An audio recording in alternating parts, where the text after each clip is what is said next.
plenty of space for everyone through the 600, 202, 203. Shonloff's keeping a nice pace. But nobody's out of it yet. You have Messinic, Bow, and Merrimack Valley. All three teams are in it right now.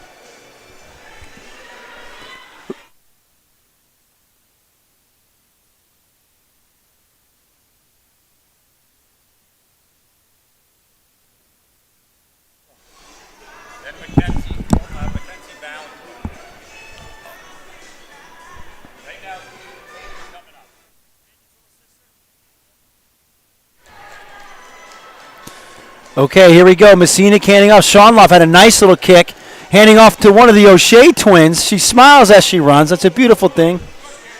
Then we have Bo, and that's a Brochu.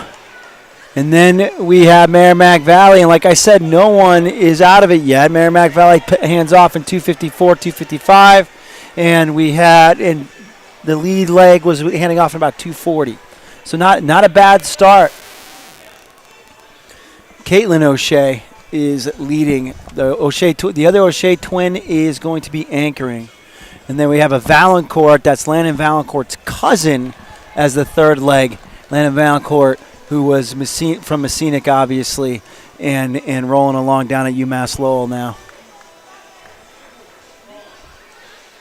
And Brochu, I expect Brochu to maybe make a little bit of inroads here. Merrimack Valley looks strong. And we have Davio DeLuca joining us. Davio, how are things going for you, my man? Things are going pretty well. I'm glad there's no more hills in this track.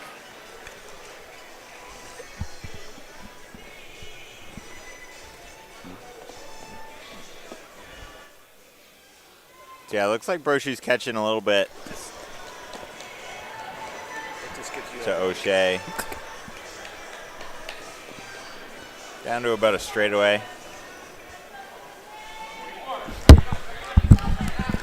All right.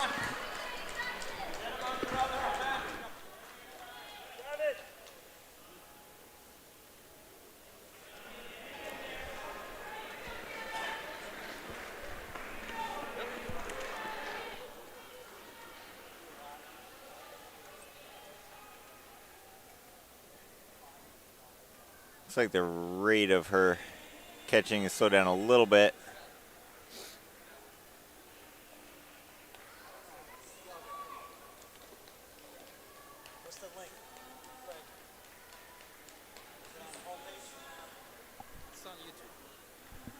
So we're coming in 1 lap to go before the second handoff.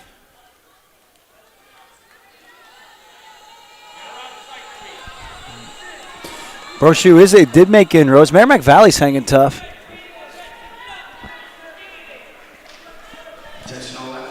Do you like that they're doing the 4x8 this early in the season, Davio?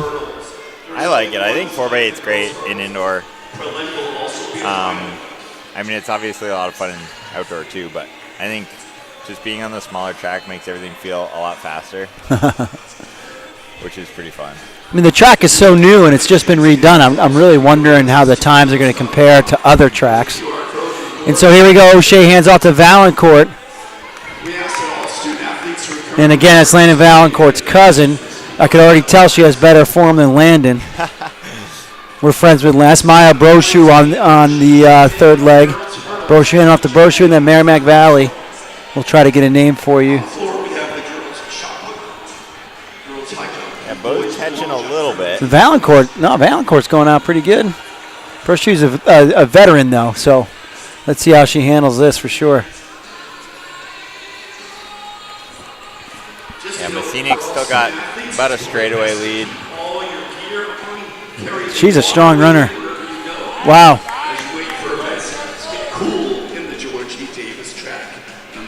And Brochu's got a lock on. Let's see right now it's about 30, 40 meters, would you reckon? It's hard on an indoor track sometimes.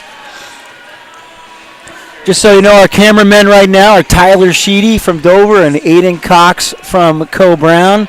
So if there's any camera issues, that's their fault. On Instagram today, we have Gavin Demas and Jamie Lano. Again, if anything goes wrong on Instagram, it's their fault.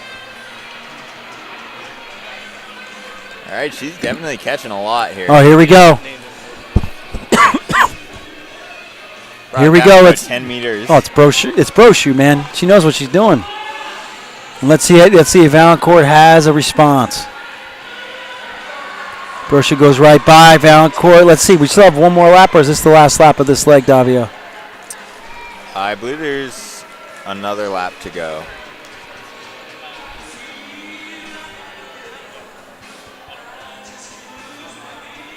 Yeah, still one more to go. So let's see if Valancourt, he looks like a young runner. Sometimes you have that little gap of focus, and then all of a sudden you're in the last lap, like, oh, my legs are here. I'm going to take off. So let's see what happens. Brochu's cadence has not wavered, though. She's going to keep that rolling. Yeah, she still looks like she's ripping pretty good.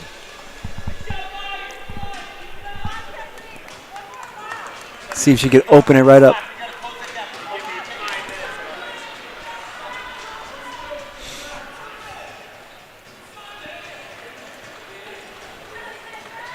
Yeah, she put on another straightaway. Yeah, we got a good. This is a good little small school meet. You got Merrimack Valley here, obviously. But looking around, we have Salem. I say small school, but we have a nice mixture with D1 Salem, Milford, Guilford. It's going to be room for a good meet. The last handoff, around 8:25, 8:26 at the line.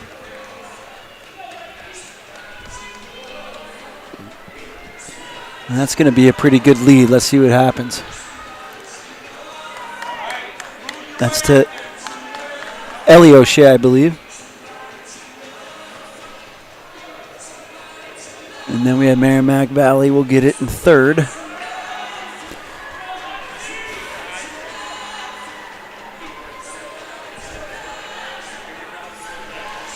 Merrimack Valley at around the 9-minute mark. Bo has 3 laps to go at 9:02. She looks pretty strong.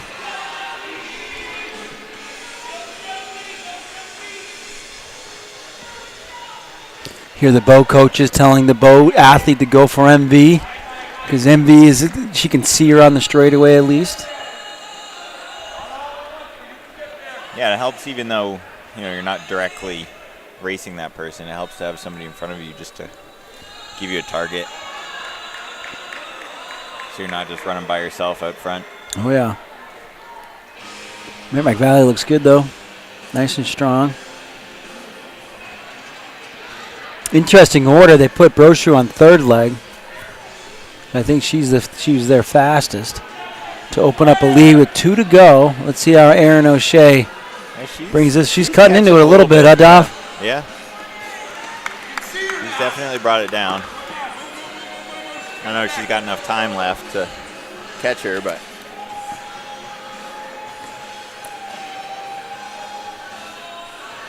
oh, she keeps cutting into it. If O'Shea has a kick, this could get really interesting.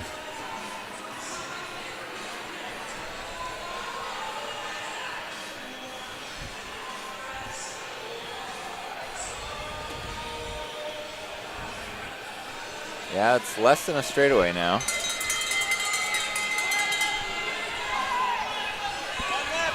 But only 1 lap to go, so. She'd have to get on her horse right now. Right now the clock, as you can see, is at 10:47, 10:48. And I believe they're looking for the top 9 teams for divisions. So you can lay a timeout and see what we got. Bo putting a good finish here on this last lap. Yep, she's bringing it home. Done. So Bo's going to win today in 11:10 and change. Second place will undoubtedly be Messinic. O'Shea bringing it in. And she's going to bring it in at around 11:24 and change. O'Shea twins had a great cross-country season. Was part of the Messinic sort of resurgence, if you will, in Division III. Big part of it. Now doing indoors, that bodes well for year-round running. You never know what can happen next year. Mike Smith knows what he's doing there. And then Merrimack Valley comes in third in 11:50. Boys, 4x800, 4x800, boys, 4x800 on the track at this time, please.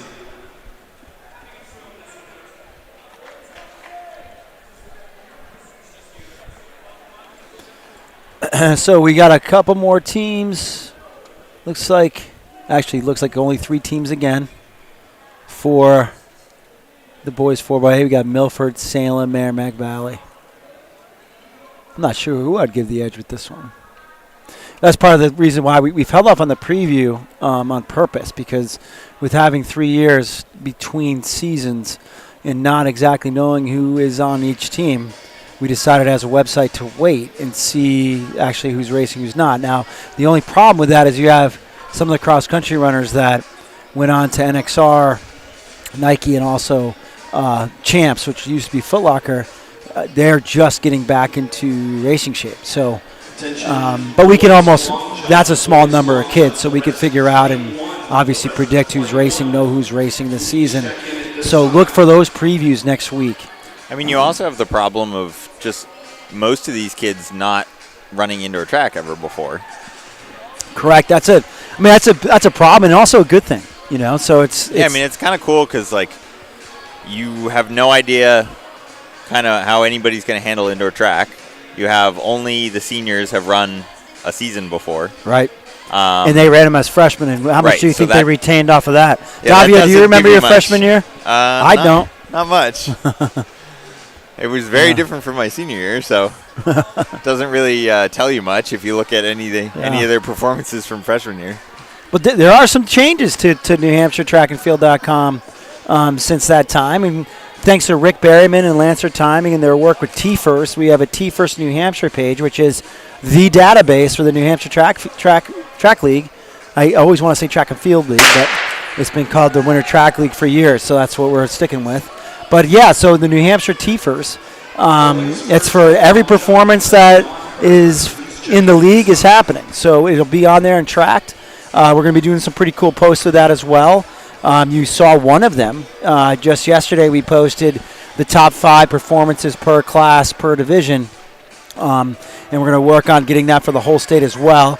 A reminder to coaches, too, the battle notes are up, and battle notes are populated by your entries, coaches. So, coaches, you want to obviously start putting in your state meet entries on those qualifying times. And, again, Davia, if you remember, the qualifying times weren't even settled upon until a week ago.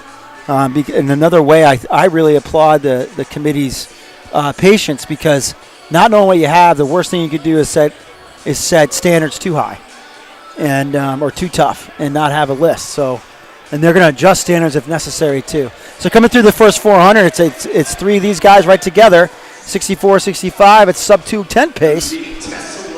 Pretty good for early season. Yeah, I think that's a pretty good idea. Just like waiting for the preview. The standards, you really don't know who's going to run what, or who's going to set a certain mark, because we just don't have data from the last 3 years. So correct. So no, we're this is pretty exciting. Number one, I mean, obviously there's a little bit of some challenges with starting the train out of the station again, but we have indoor track back, man. We're here. There's a 4x8 happening right now, and there's racing going on. So this is what the kids want. This is what the kids deserve, and it's super exciting. So we're just getting started here. What's that? Pretty good first leg here. Yeah. Everyone's right in it.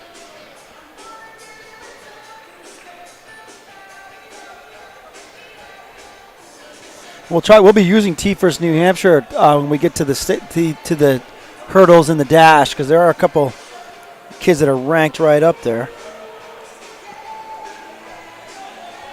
All right, nice last lap there by MV. Handoff in first. What did they hit? 217, 218? Right around there.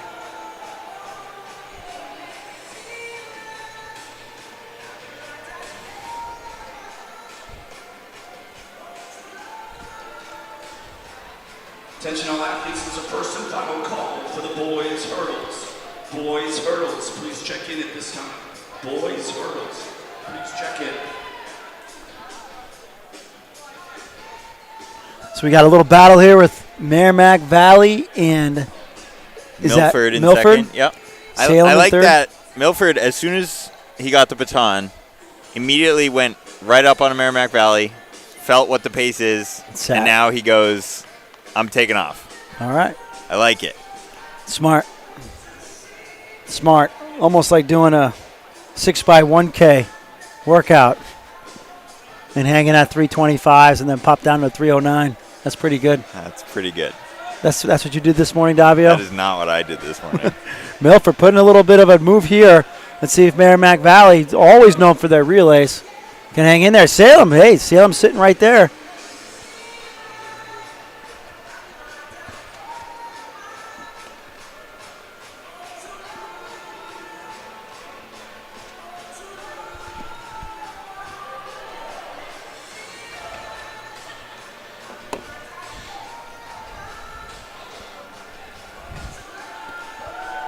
All right, we got 1 to go.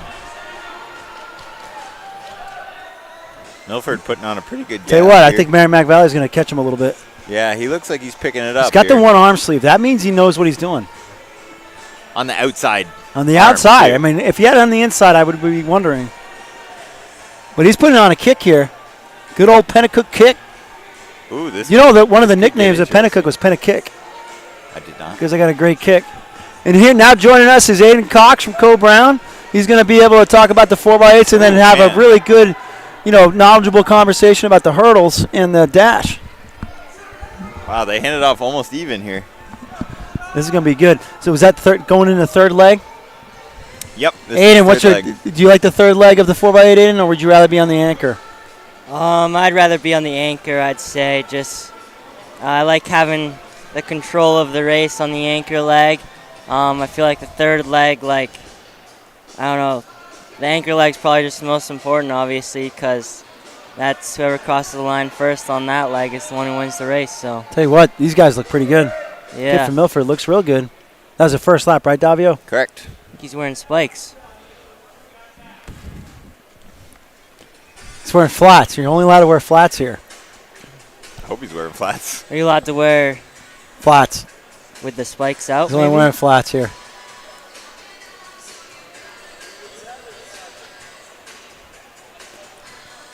All right. So Aiden, you went to NXN. You're just starting your train. You've been training obviously for a few weeks. When are you planning on opening up?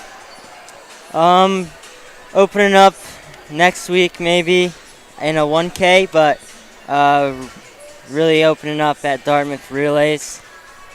So What do you mean maybe? I think I got on good report that next Saturday you're going to run the 1K at UNH.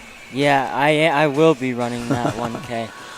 What does your training look like right now as far as getting ready for the transition to indoor track from cross country?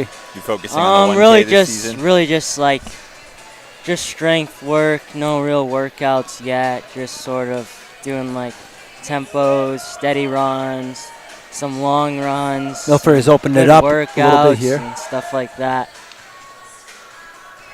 So you were on the track this morning. What were you doing on the track here this morning? Just some strides, hurdle drills, and yeah, just getting some. What are those little hurdles just called? getting into the feel of winter track and stuff like that. So What are you guys it's going not to be doing? shock when What are we you guys get going to be doing on at there. Dartmouth Relays in a couple weeks? Dartmouth Relays, we're doing the DMR. Milford just opened that right up, ladies and gentlemen, with going into the anchor leg. Right under A 7 rough minutes. handoff there, but It's early won't phase season. them in the end. They got a big enough gap. All right, then we got Merrimack Valley. I think it's safe to say Milford is going to take this one, though. You're predicting that already. We still got 4 laps I to go, am. Aiden Cox. They got a good 50-meter gap right now and looks to be taking out hard, so hopefully put it away in this next lap here. Oh, now he's starting to slow down a bit, but he still looks really strong. So does the Merrimack Valley kid.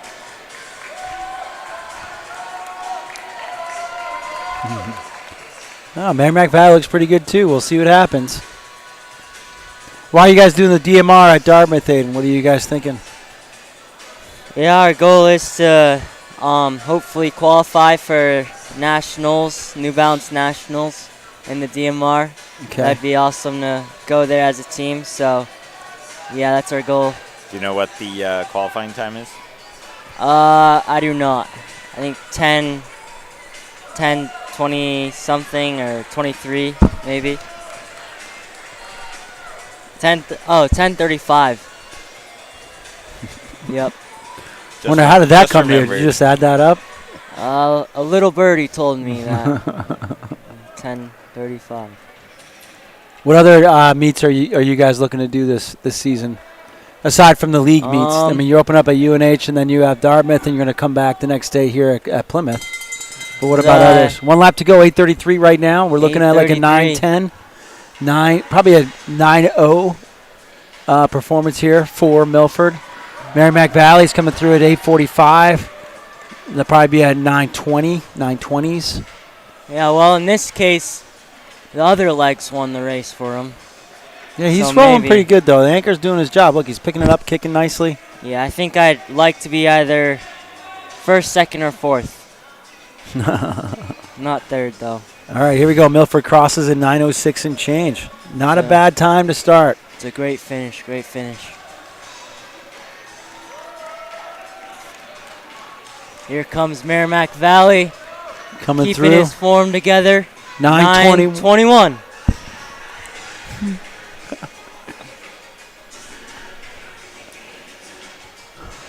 Let's bring Sam home. And then third place will be Salem. He'll be in the Salem 9:30s. And then finishing we're going to strong. be All coaches, hitting to the hurdles. Coaches, hurdle crews. We can get you out, please. They go on the white for the girls. On the white, please.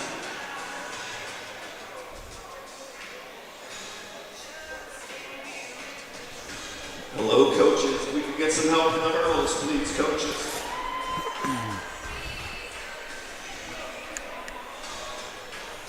Attention all athletes, second flight of the girls shot put. Girls shot put, second flight. Please check in. All right, we got the hurdles going on the track. Girls up first in the hurdles as well. Who do we have in the first heat? Not sure yet. Waiting on that.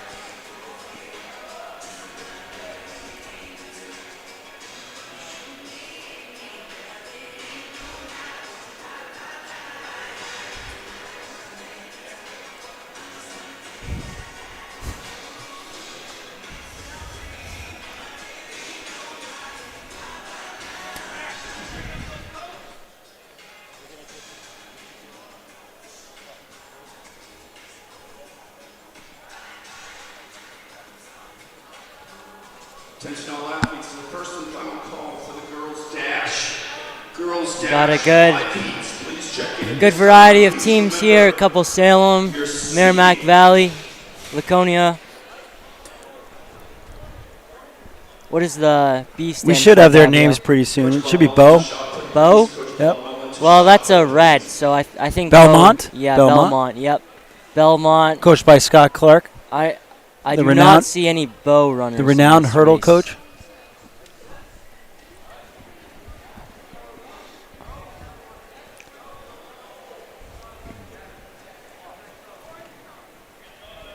Couple Salem, couple Merrimack Valley, but it's silence in Quiet for the start. the George E. Davis track here at Plymouth State University. The calm before the storm.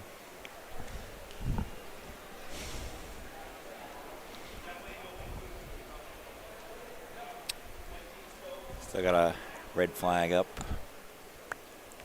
Just waiting on timers. Red means stop. Speed sport timing. They'll take care of business for White sure. means go. Yep. Is that how that works? That's how it is in track. Oh, white flag is up. And we're ready to go. So we'll see who comes across here. We don't have names yet, so as soon as we get names, we will announce the names. And See if it's a fair start.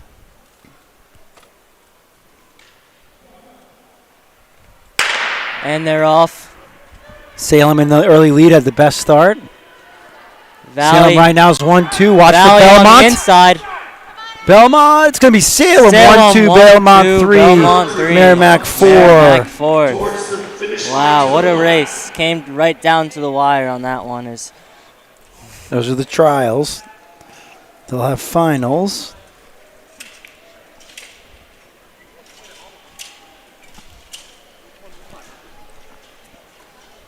Yeah, that was a great race. You know, these races are often very close in the 60-meter hurdles, and yeah, it's just such a short race, but yeah, that was a great one.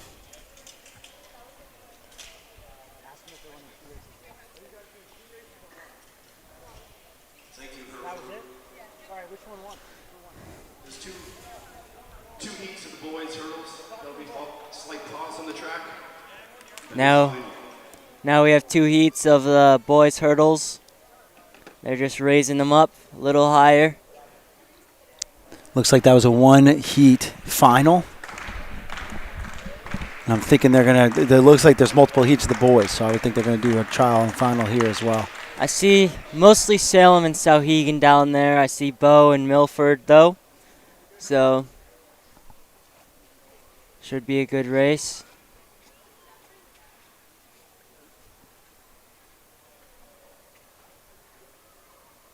On the track during the dashes and hurdles, all spectators that are on the oval, take a knee. So parents can see from the far side.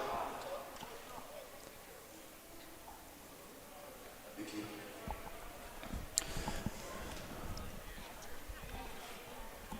All right, last race. This race right now in lane 2, we have Caden Krupnick from Guilford. Lane 3, Ayan Sakib from Salem. Cole Ahern, lane 4 from Plymouth. Charles Savasco from Milford, lane 5. And Owen Pazinski from Sauhegan, lane 6.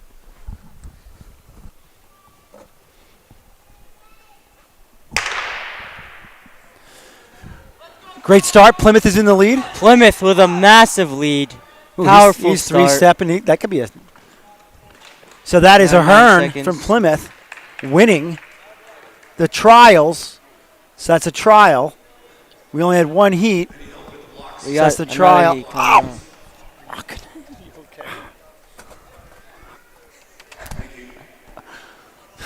Sorry about that. Chris Benson put the chair right on my foot.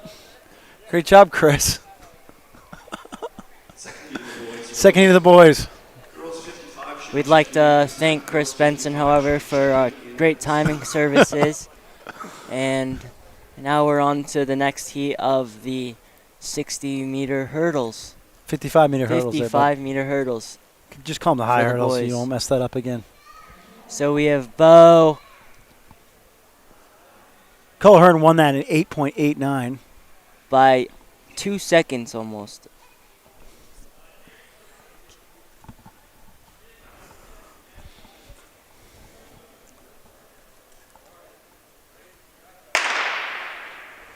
And they're all pretty Sauhegan even. with a good start. Sauhegan.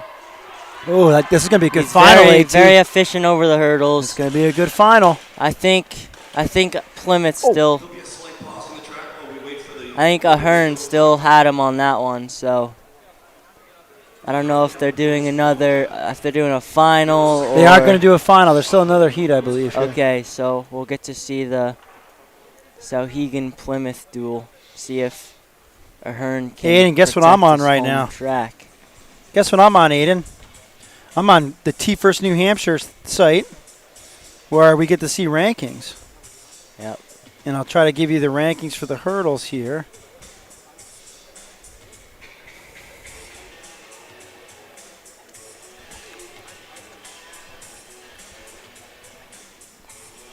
So they are going to have a little pause for the finals. Go ahead. That was close, actually. Cole Henderson, 893.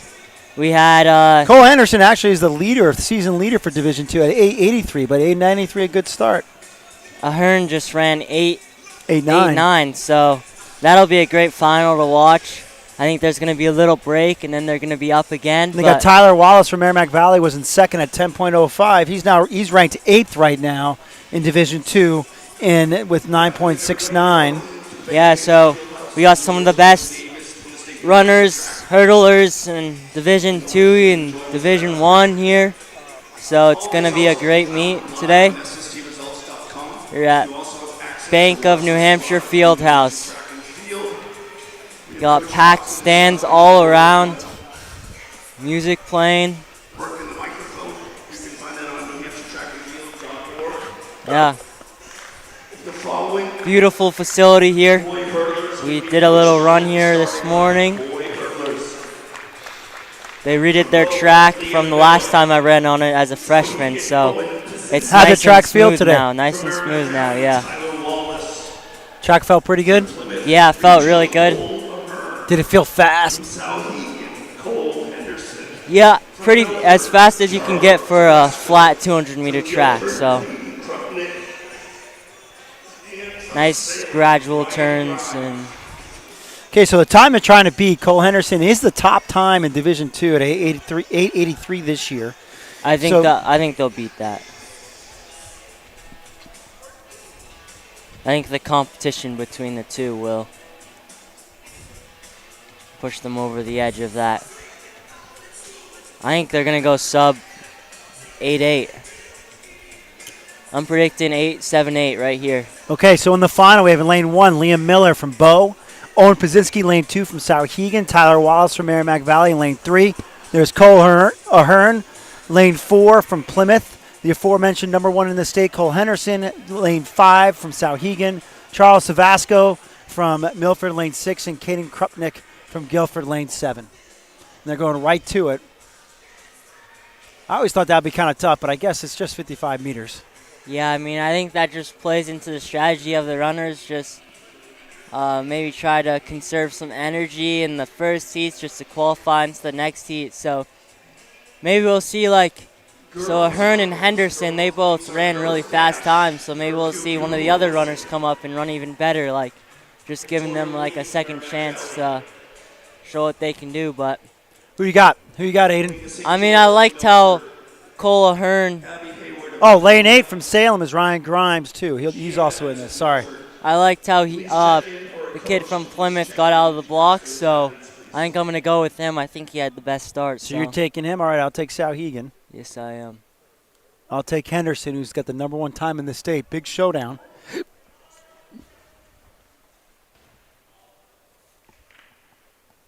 And they're about Take to your marks. Go off.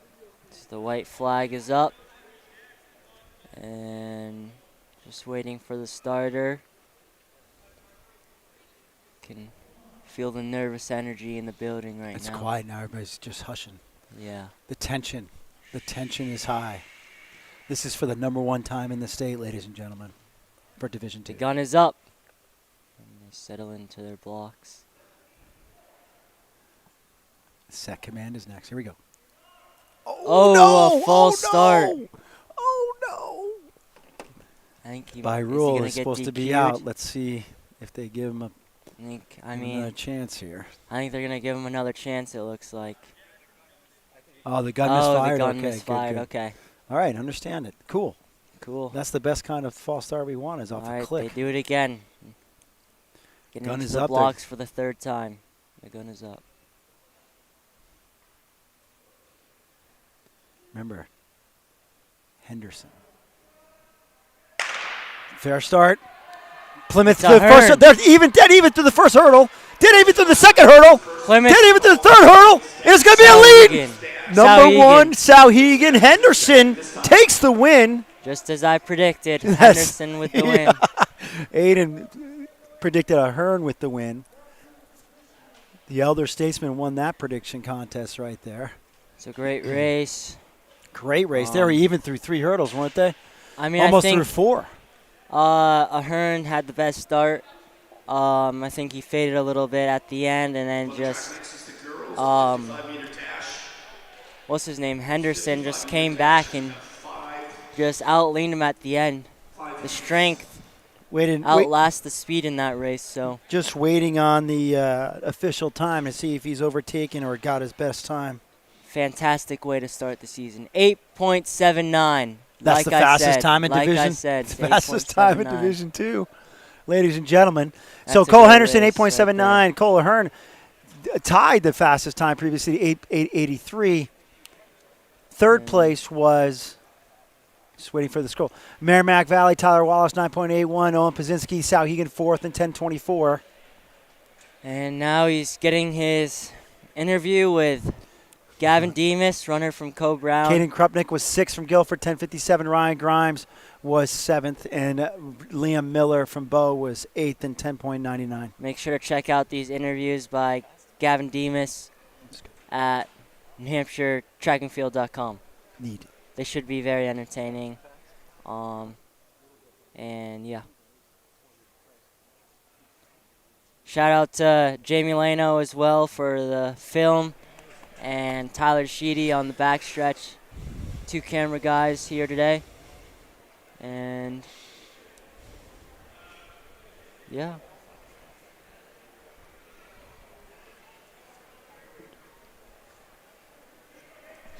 Okay, what does it look like in this first heat, Aiden? So is this the 60 now? This is the 55-meter dash. 55-meter dash.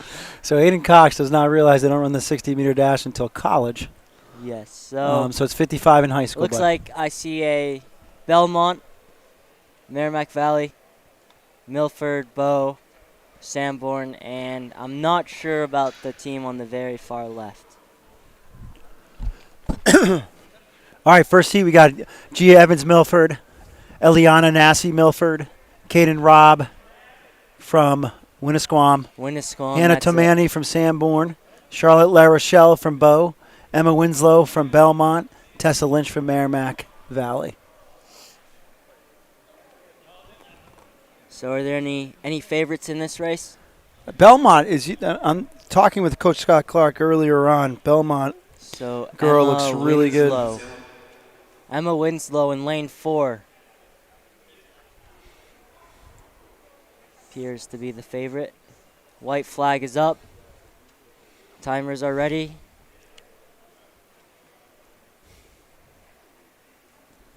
And about to get into their blocks right now. So on T-first, Emma Winslow has the second fastest time in D2 with 7:62. Right. So Belmont will be looking for her in this trial to get right on the way. The gun is up. Currently, the gun is up. Again, and Scott they're Clark, the into coach their at blocks. Belmont, the world-renowned sprint and hurdle coach. And they're off. Fair start. Belmont's going to win this one.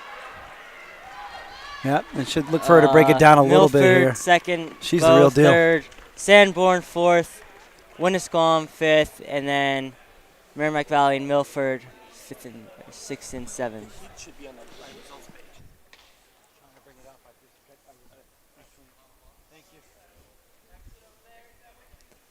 So domination by Winslow there.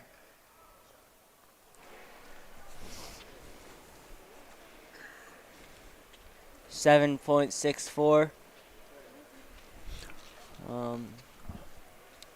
Beat the boys' hurdles time.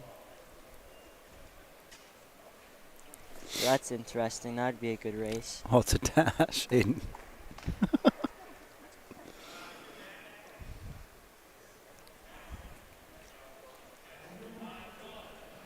And they're moving right on to the next one. Another Belmont runner.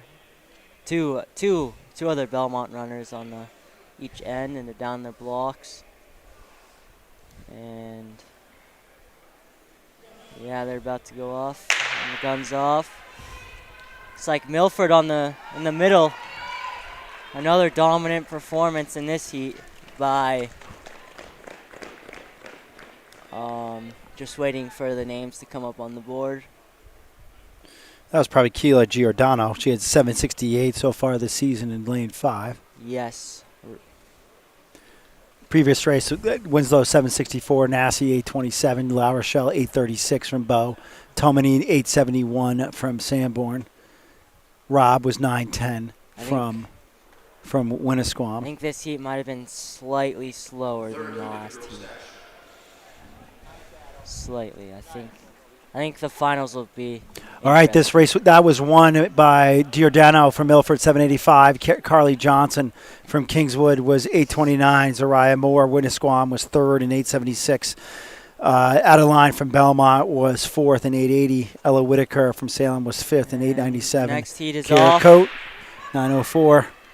Kingswood in the That's middle. probably This McPhee. is a close race. Here comes Kingswood and Sauhegan. Sauhegan. Kingswood, though, that was a great race. That must have been Lauren McPhee. And then who had coming in the 6th fastest time. Yep. And Sauhegan, that might have been Natalie Highmark, who's had the 14th fastest time. Let's see what the times are as they come across. That was indeed McPhee. Yep. Looks like we have another trial. So, what's the fastest time so far? 774, I believe it was. Yep. That sounds right. So, all right, Lauren McPhee, go run it right okay. down, Aiden. Who do we? Lauren McPhee, 796 of Kingswood. Sauhegan, 8.09. Winnisquam, 8.44. Milford, 8.59. Salem, 9.04. Messinic, 9.36. And Bow, 9.72. So, top. It looks like there's 4 heats. 5 heats. Yep. Look for Salem in this one. So there should be 1 or 2 out of each heat. Probably 1. And then a couple next fastest times. And they're off. It's like Salem in the middle. I think this is the new fastest time, I'd say. With Division 1 Salem, so let's see where she ends up. Attention all athletes. This is going to be a good final, AT. This is going to be, I think she just dropped the time. I'm not sure, though. We'll have to see. That was Watching probably the board now. Leni Ortiz Blanco, who came with a seed of 774. Yeah, I think she just got it. So in this next heat is Heat 5. Lane 1 is Sarah Donovan, Sanborn. Lane 2 is Trinity Gerlach from Merrimack Valley. Lane 3 is Piper Dizon from Salem. Lane 4, Annalise Nassi from Milford. 796, so she'll qualify, but Go I ahead, think that's the smart play. Run it down, She AT. looked quite comfortable in that heat, but we had Salem 796, Merrimack 851. That was Victoria Leak. Emily Triple. Victoria Leak, Emily Triple, Winnisquam 915. Isabella, oh, they just changed it. Sorry about that. Here we go. Now we're on the Lane Heat 5. Heat 5, we started already. Lane 3 is Piper Dizon. Lane 4 is Annalise Nassi from Milford. Lane 5, Kylie Raposa from Kingswood. Lane 6, Chloe King from Prospect Mountain. Lane 7, Alina St. George, Milford. Lane 8, Lily Johnson of Franklin. Looks like it's Milford. Annalise Nassi Oh, here comes versus Kingswood. Kingswood's Kylie Raposa. Milford, though. It's Nassi. Milford with the win. It's going to be a great final. So here I think they're going to go through the men next. They'll go through the men, and then we'll get to the finals. Attention, Nick Gamel. Okay. Nick Gamel of Top 8 advanced by time. Top 8. Top 8 advanced by time. Yeah, I mean, I think there was mostly some pretty big leads in that one. So in this first heat, 794 for Annalise Nassi from Milford. so that first heat had the best. Yeah. So So in this first heat here, we have Lane 1, Elijah Raycroft from Merrimack Valley. Lane 2, Alexander Lewis from Plymouth. Lane 3, Alan Yap from Bishop Brady. Lane 4, Damian Sanborn from Belmont. Lane 5, Ben Cardoso from Sanborn. Lane 6, John Katzel from Sauhegan. And lane 7 should be Nick Gamble from Franklin, but I don't see. It looks like lane 7 is open. Damian Sanborn with the fastest time going into this meet with 6.83 from Belmont. So 683. He should be ranked pretty up there. Matter of fact, yeah, I mean, Damian, he is ranked number 2 behind Ty Doro from Oyster River by only 200ths of a second. So we do have Bishop Brady here today, too. I'm hoping that Joshua Genchos is also in these heats because that should be a pretty good race between those two. Someone's screaming down there. Excited to roll. Here we go. Yeah. Some Karsten Warholm imitations. Who's Carson Warholm, Aiden, for those folks at home that do not know? World record holder in the 400 meters. Where is he from? Here we Norway. go. That's a good start. And off that start, Sanborn had the early lead. Sanborn's going to keep the lead. Oh, man. That's pretty fast. Holy cow. That was legit. He's quick. He looks like a 55-meter specialist right there. Good morning, Yep. everybody. Welcome to the George E. Davis Plymouth State University track. They come back in We their might lanes. have a new State facility we have here, courtesy state number 1 right here. Yeah, it was 682. 681 is Ty Duro's top time in the state. Let's see what the 683. Let's see what Sanborn just clicked. I don't know if he'll get that. I think 684 on this one. You're saying you're predicting the 684, Aiden? 690. So 690 was first. Sanborn second. Yap from Bishop. Brady 719. Cardosa from Sanborn was 743. Katzel from Sauhegan 751. Luros from Plymouth 779, and Raycraft 6 from Merrimack Valley Sanborn 829. doesn't seem too happy with that one, but he'll be back in the final to hopefully Top 8 make it back. take the W in the final and get the new state number 1 slot in the All right. 60 and the 55-meter dash. Heat So, number 2, lane 1, we got Merrimack Valley, Chris Morgan. Lane 1, that's Chris Morgan, Merrimack Valley. Lane 2, Jackson Steckbeck from Sauhegan. Lane 3, Dimitri Kafukoulis, 734 from Belmont. Joshua Genchos, there you go, from Bishop Brady. Lane 4. Lane 5, Boston Straub from Salem. I almost think it said Boston Rob. Lane 6, Matt Martin from Sanborn. Lane 7, Nathaniel Demain. Here we go. It's Brady. It's Brady all the way through. Let's see if he gets a little bit better time than the previous heat. And that was Genchos with the win for the trial. Again, he came in at 685 to the 683. We are looking forward to this race as one of the feature races of the day.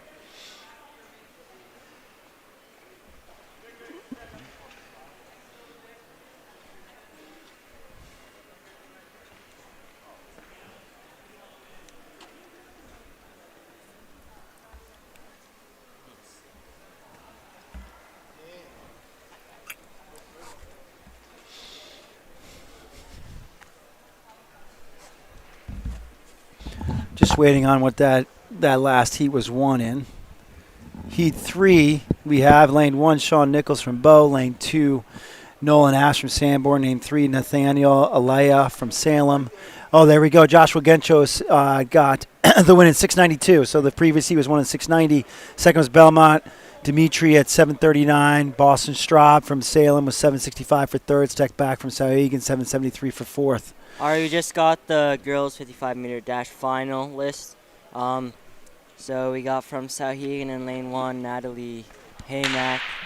We'll pause that for a second. That was a Just good next start to right the there. men's goes. Looking for Tharpa from Merrimack Valley. Valley We'll have the win That there. was a very close race. Tharpa and Bishop Brady on that one. Stegemeyer. That was Bishop Thapa with the win. Nate Stegmeyer was second with Bishop Brady. You also have Brennan Schofield from Belmont was lane 6. Marcus Malland from Franklin lane 7. All right, so the girls 55-meter dash final. We have Natalie Haymark of Sauhegan, Lini Ortiz Blanco of Salem, Annalise Nassi of Milford, Emma Winslow of Belmont, Keely Giordano from Milford, Lauren McPhee from Kingswood, Kylie Raposa from Kingswood, and Aliana Nassi of Milford. So the Nassi sisters are into the final of the 55-meter dash. Heat 4, we have Ethan Rivera from Belmont, lane 1. Lane 2, Liam Miller from Bow. Lane 3, Parker Wood from Prospect Mountain. Lane 4, Sean Roger from Salem. Lane 5, Anthony Haddocks from Guilford. Lane 6, Addison Lakhdari from Merrimack Valley. Lane 7, Owen Pazinski from Sauhegan. I think Guilford's going to win this one. That's your pick? Yep. I'm going to pick Sean Roger from Salem. Just because of the hair. Quiet for the start. Guilford Good off. start. Prospect Mountain, not the best start. Salem and Guilford, and looks like Aiden's right with this one because of the hair. That was Anthony Haddocks. Well, you know, you can't have hair like that and lose the race, so looks like he's going to be moving on to the final. I mean, these are Didn't Gandini had a hair color like that at one point? these are some great times for, I mean, these kids aren't even wearing spikes, so That's right. it's pretty tough to sprint with. He won that in pegs. He won that in pegs. Not Those- even, those are What are those? Knockoff version of pegs. Those are. We got training shoes left and right on these 55 times. All right, so that was Haddocks with the win in Guilford, 728. Parker Wood from Prospect Mountain, 739. Sean Rozier from Salem, 764. The next heat, I mean, we're going to have David Tripp from Belmont, lane 1. Raymond Cohen from Merrimack Valley, lane 2. Victor McInnes from Milford, lane 3. Nick Daigle, Salem, lane 4. Cole Henderson's back, lane 5 for Souhegan. Workout, or is this the real deal? He's at 729. Aiden Donahue, Winnisquam, 747. Lane 7 is Evan Thurston from Kingswood in 8 flat. I mean, with no spikes, I think you can take off at least a second from their times. At least. I don't know about a second, buddy. But it's pretty substantial. That's why spikes are there, or flats. I think it's ridiculous that we can't wear spikes on these tracks. I mean, the college kids can, but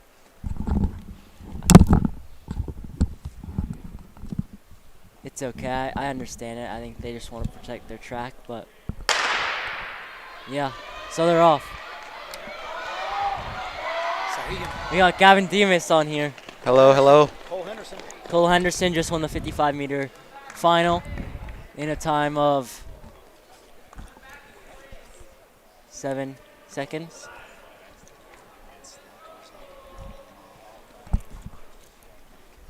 Gavin, do you have any insight on the race that just occurred? We're waiting for the official results to come up.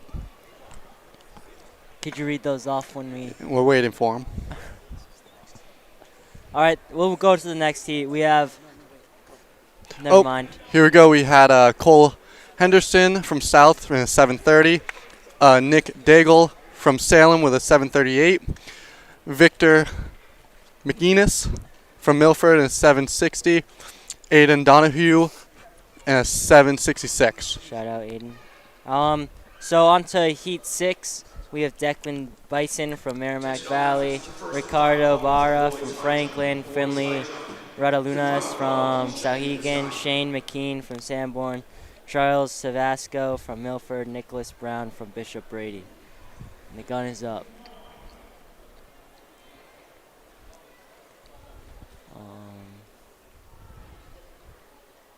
And this heat seems pretty even. They're all around the 7-second mark, so 7.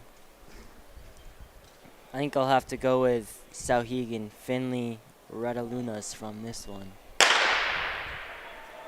Southegan had a good start, but Sanborn stuck with. And that was a closest heat Sanborn of... right there. Oh, we got 2 falls on the track. Yeah, they're having trouble to stop. Like, at UNH, they have the big pads to help them stop, but here they don't, so they just have to fall. All right, see ya. Gavin Demas has gone to do another interview. Make sure to check those out on NewHampshireTrackandfield.com. I'll be on our Instagram, but here we go. So girls 55 final. In lane 1 is going to be Natalie Highmark from Souhegan, her prelim time of 8:09. Lane 2 from Salem is Leanne Ortiz Blanco, 796 seat prelim time. Annalise Nassi from Milford, lane 3 at 794. Belmont, Emma Winslow at the top time coming in from the prelims at 764. Milford, Giordano's lane 5 from 785. Kingswood's Lauren McPhee, lane 6, 796. Kingswood's Kylie Raposa, lane 7, 804. And Eliana Nassi, lane 8.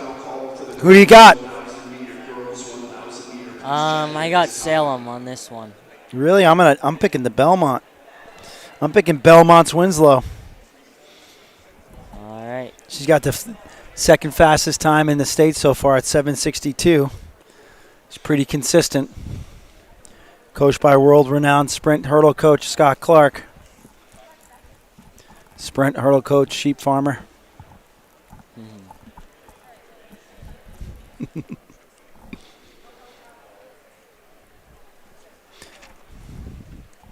Following athletes who qualified for the boys' dash finals from Guilford, Anthony Haddocks. From Sanborn Regional, Shane McKean. Just waiting for them to check everyone in. Belmont, David Sanborn from Bishop Brady. So you're picking lane 2, Salem's Yes. freshman, youngest in the field. And from Souhegan, Cole Henderson. Lenny. All right, Leanne. Here we Sorry go. on the pronunciation. All right, Aiden has Leanne. Coach has Belmont. Winslow. Let's see how we go. They're settling into their blocks. I don't think this is going to be close, AT.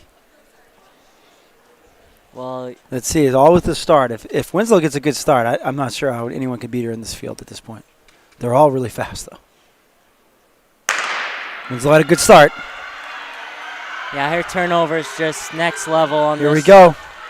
So it's going to be Bedford, Milford, Kingswood, McPhee, the veteran, snagging third. But that was Winslow from Belmont with the win. We'll get you the times here in a second. Girls 1,000 meter, please check in.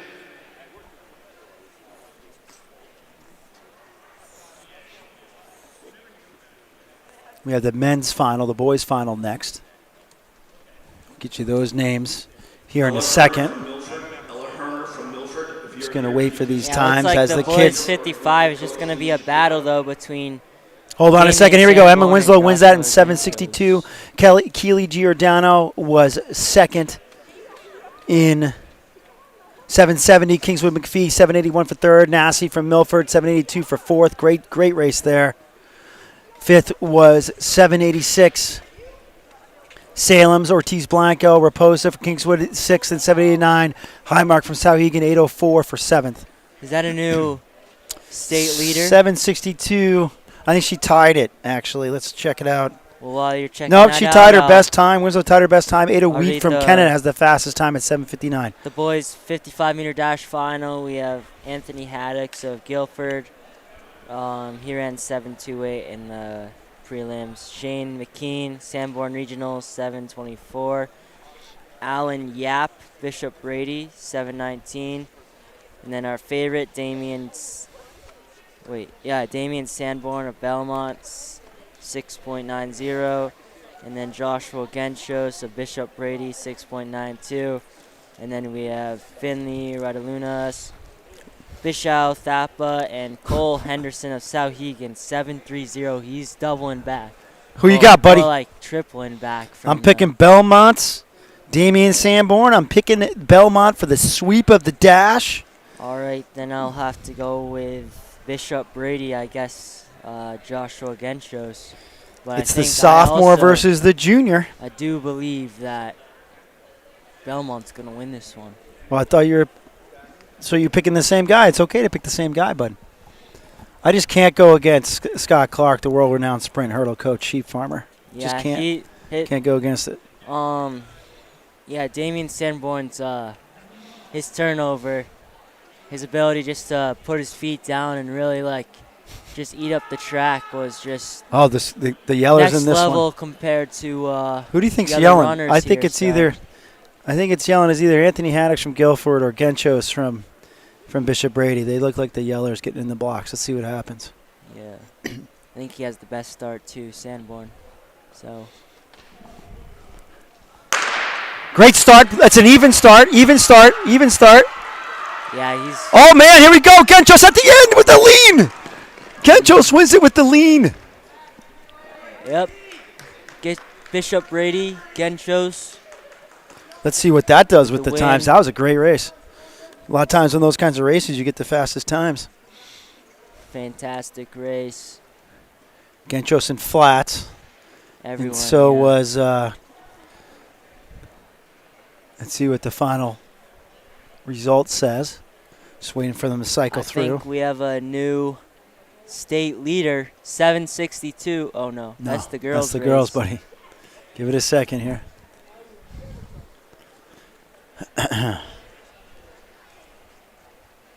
So, it's going to come up. Now I'm going to start talking. There it is. Joshua Gencho, 683. Ties Sanborn for second on T first. Mixing up the Second place, Boys 1,000 meter, please check in at this time. Bishop Brady Genchos won that. Bishop Brady's Genchos won that. And Sanborn 686. Bishop Brady's Yap was third for 714. Fourth place.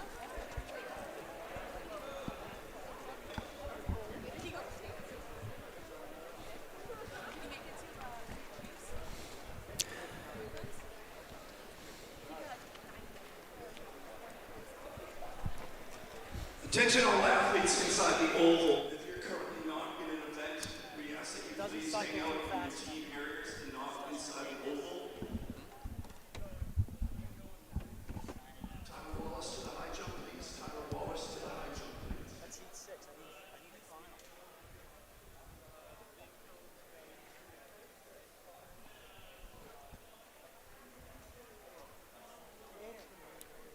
Again, we ask that if you're currently not in the boys long jump and you're a girl, please wait on the outside of the flags, please. Only athletes that should be inside the oval with boys high jump. Okay, yeah, so fourth was Shane McKean from Sanborn, 7:16. Finley Radalunas from Sauhegan was 7:26. Cole Henderson in sixth place was 7:36. Bishaw Thapa from Merrimack Valley was seventh in 7:37. And we got the 1,000.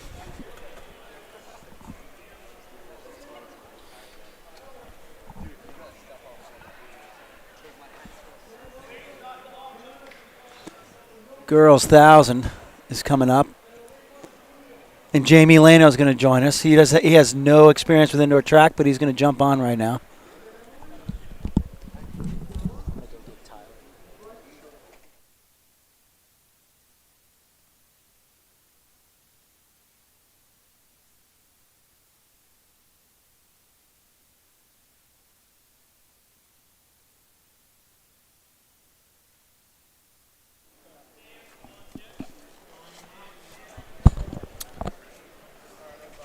Next event on the track is the girls 1,000 meter. You can see them lined up now. Wearing hip number 2, we have Julia from Bow. 3 is Reagan of Plymouth Regional. 4 is Emily of Belmont. 5, Talia of Bow.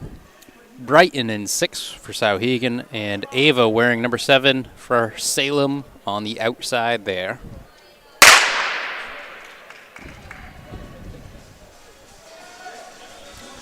And with the distance events taking off again, we get a little bit of music back in the building.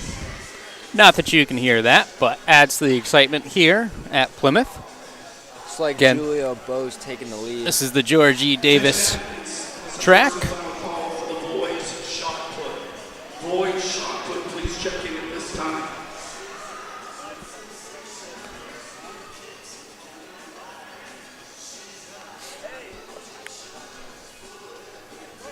And we can see taking lap number 1 is Julia Bowe.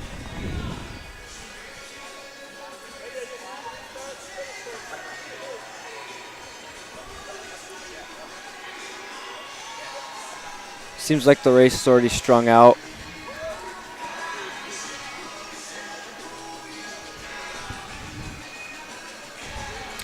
Do have a little bit of a lead change there. This is, I believe, Reagan of Plymouth Regional taking the lead. See them come around the corner. It is indeed her.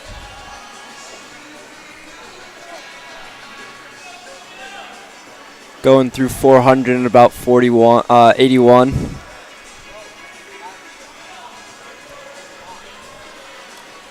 And really good battle between those top two. As we get Julia from Bow passing on the outside. And if they keep going like this, I might have to think that they talked before the race, strategized, but we'll see how things work out. Does look like the gap has changed slightly, so not sure if we'll see a lead change in the next moment or two. Boys shot put, please check in at this time. Boys shot put. Last call, boys shot put, please check in at this time. How has the race been so far? Kind of spreading out so far. Yep.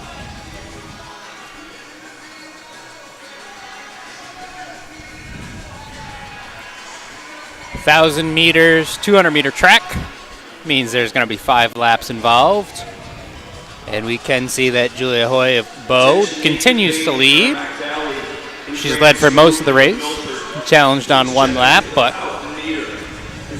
has since picked it up. For a coach, Milford. Reagan in third.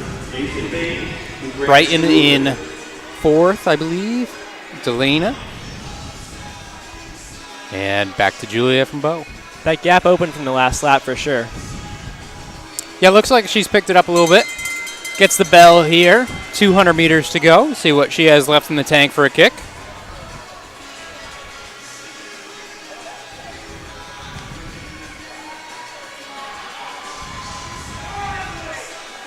Definitely think sub 340 is possible based on her pace from earlier. Yeah, she was seated at 333, so.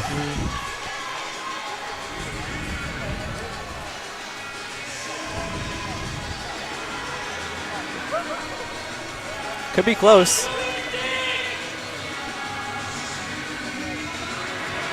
Maybe a tad over that. It's like 336.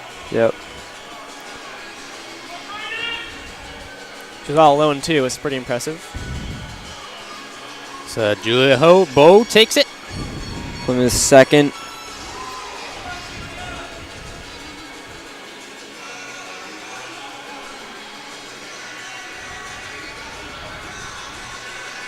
At that 4-minute mark, right there.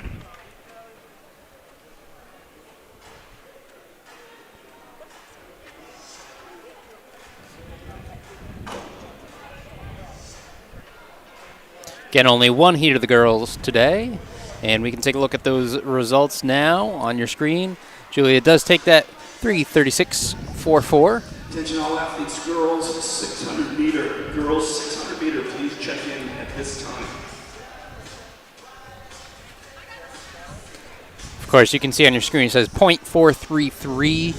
That 1,000th place is always going to round up, which will make it the 4-4. So all those 1,000th places will round up, doesn't matter. 0 obviously doesn't change anything, so we see the 410.18. That remains as such.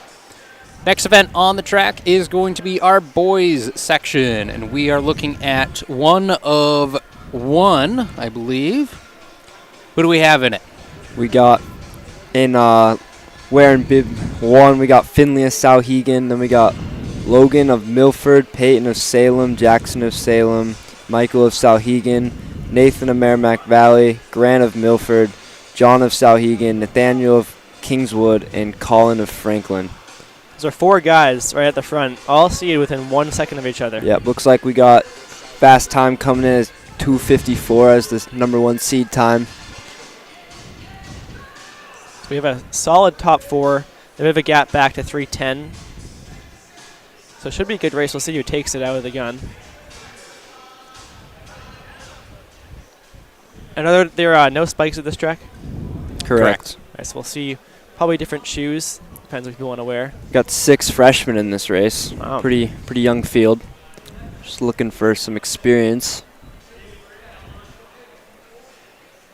Girls 600 meter, should be checking in this time. 1,000's always one of those interesting kind of in-between type events, but if you're a freshman, it's not necessarily in between if this is your first year doing it, so. Yep. Unless in middle school you run the 800, this is an extra 200 meters, which could be a bit difficult. It's only 1 lap, right? That's true. 1 year older, 1 more lap. Guns off. Looks like Finley from Souhegan did not start the race, so it's going to be Logan who's now the top seed.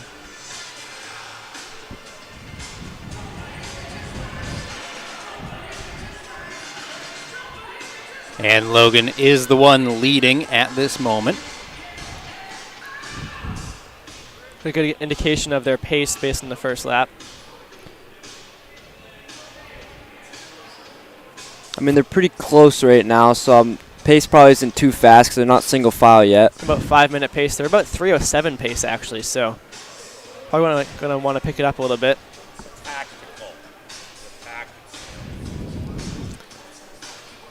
Here, Mike Smith in the background can't help himself. Says it's a tactical race. I don't know if I would do that at just a regular meet. I would probably want to be putting up a good time to make states. Yeah. Who cares if you win these meets? You want to make it to state championships.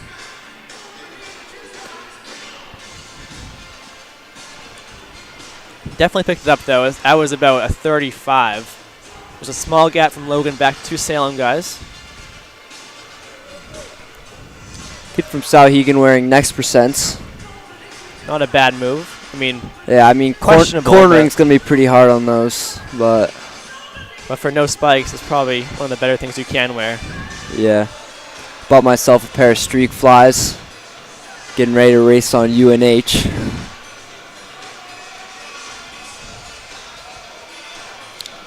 Logan continues to lead. Coming through 600 and around 149. So that was another 37, it looks like. Roughly, at least.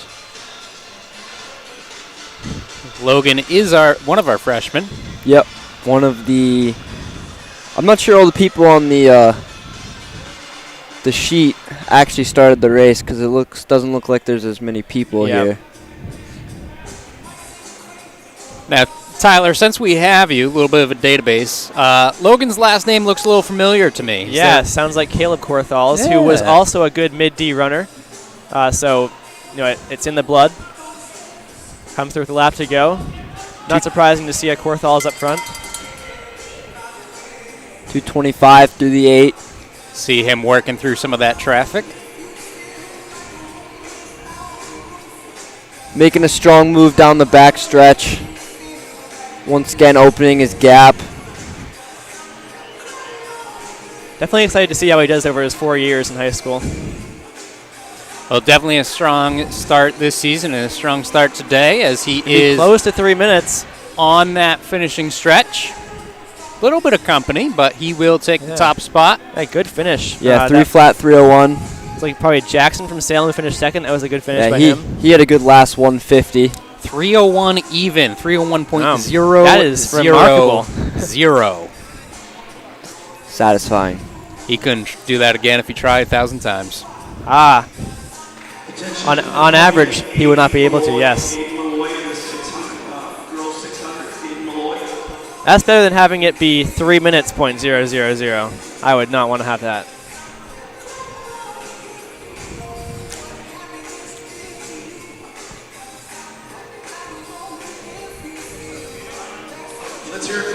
Is this track similar to the track at URI? Actually, you are correct. It's very similar to that. Flat track.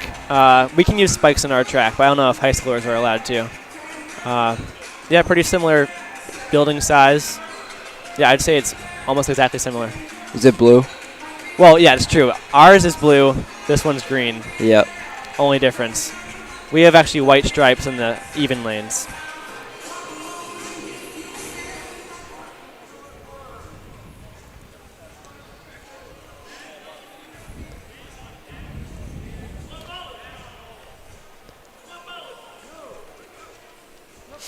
Also, on our track, we have basketball courts in the middle, and these ones seem to have, is this volleyball or pickleball or something? Or I don't even know. I think tennis? Go with Can't be tennis. tennis. Looks like markings for tennis. Yeah. But they don't have Indoor net- tennis, there's no like barriers. I feel like you need to have Yeah. some kind of fencing around it. Well, these things. Look Well, up. yeah, but I mean, I guess you kind of like come in between it. Yeah, that's fair.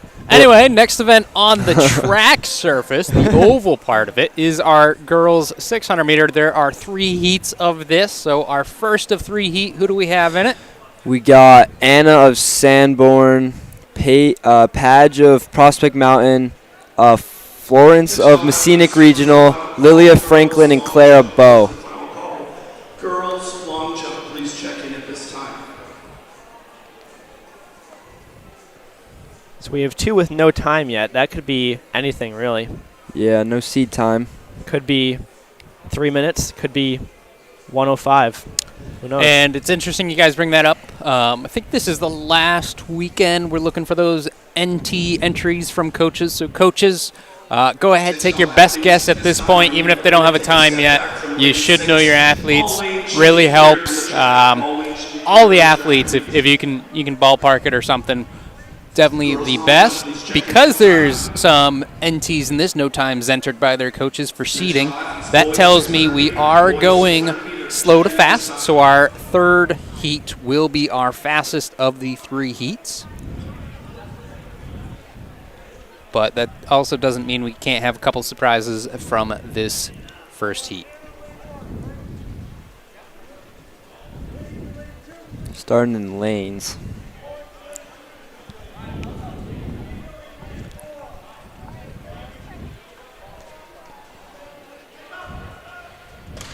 Now remind me, did they cut in at 150? So it looks like it is a two-turn, like you said, right around that 150. There's some cones out on the track, so I regret to have never run a 600 in my life. I enjoyed it. It was one of my favorite events, and I was terrible at it. As long as you had fun. Well, and I didn't hurt myself. That was always the key. True. 600 is a good mix, though. It's nice. You know, I sprinter variety anyway. 400, a little bit too long, but 600 is nicer because I don't have to go as fast. So I didn't really run it correctly, but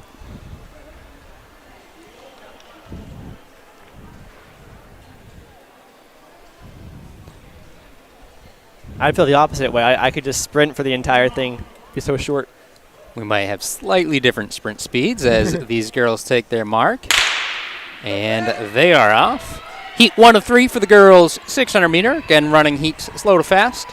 Although this early on in the season, pretty much anything could happen. We'll see this first lap done in lanes, and then they will get to cut in.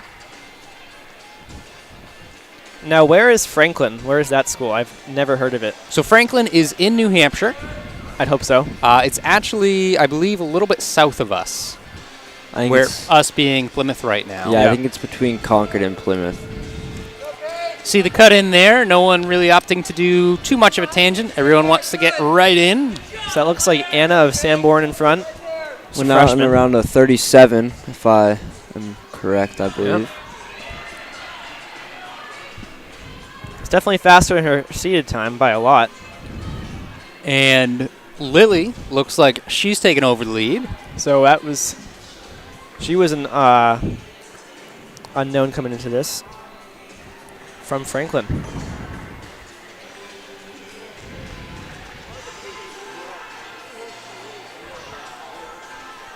She got a good up two.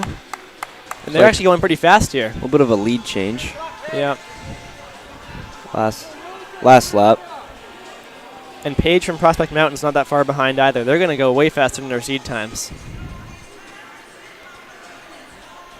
Assuming they hold it.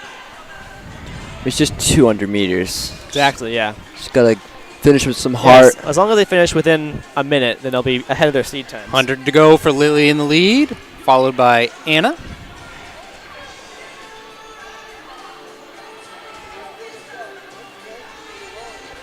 Pick them up on this turn. Looks like it's pretty close coming down this last straight. Swinging wide, trying to make a move. Sanborn's making a hard move.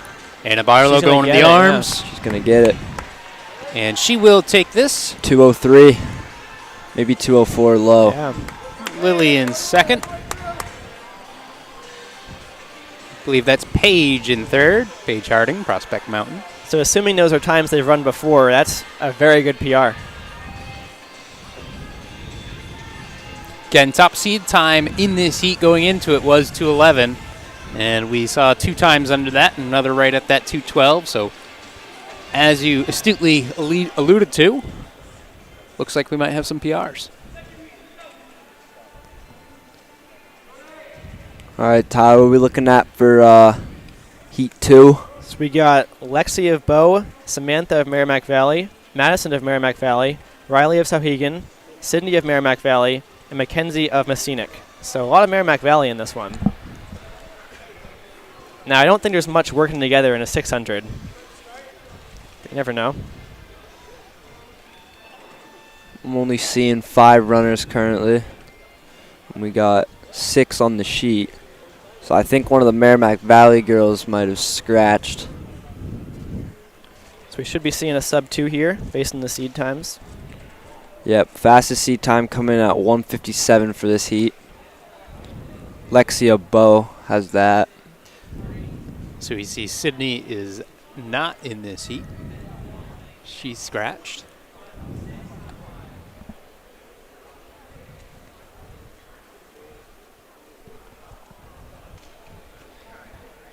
So current top time of the meet is 2:03. It was from the last heat. Yeah.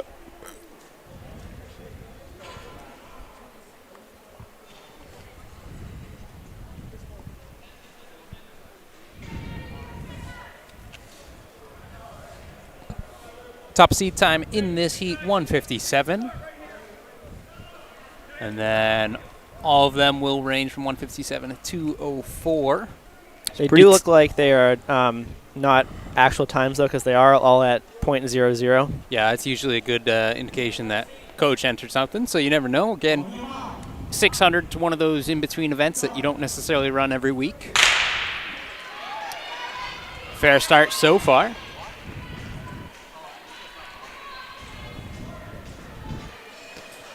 Again, we do have a stagger. Looks like Lexi of Bow has already made up that stagger from lane 1. So she's getting out well.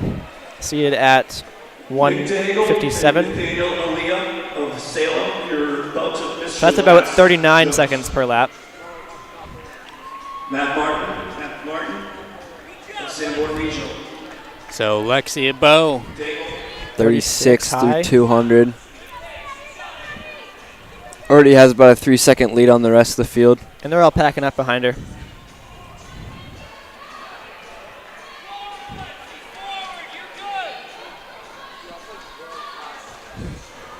Looks like the gap hasn't changed much. Yep. Hasn't grown, hasn't shrunk.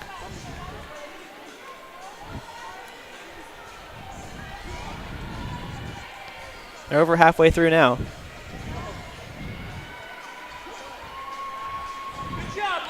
All right, so coming up, going to try to be around 1:15 or so. So 1:16, 1:17 at the bell. So that lap was about a 40.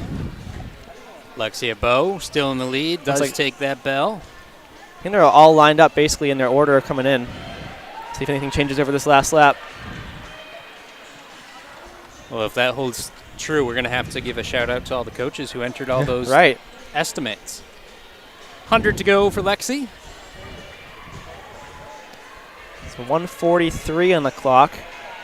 Should get under 2 minutes. Good finish right here. 1:55 high. So a couple seconds faster than the seed time. Both those girls around 2:02. Back to your jumping events if you're in any.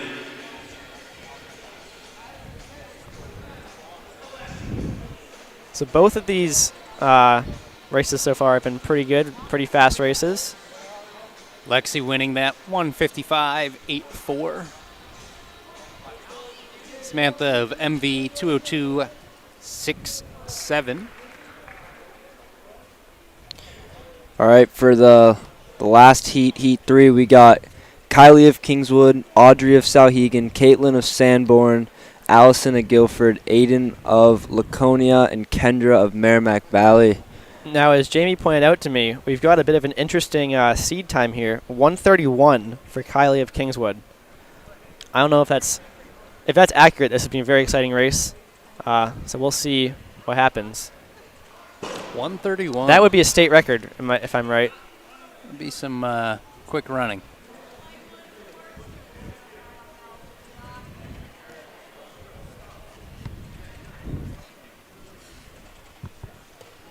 But I don't want to be a doubter. I'm going to believe in it. Got the second fastest time in the heat at 1:49, so possibly another sub 150. Which is what, about like 30, 36, 37 seconds? So you're going to need 36, yeah, for sub 150. Like 36. 36.6 and a half, yep. Yeah.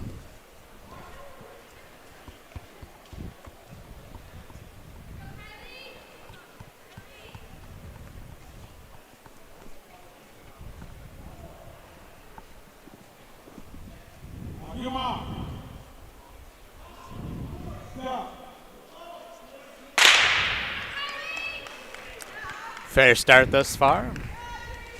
Imagine it will continue that way, as no one should be elbowing each other.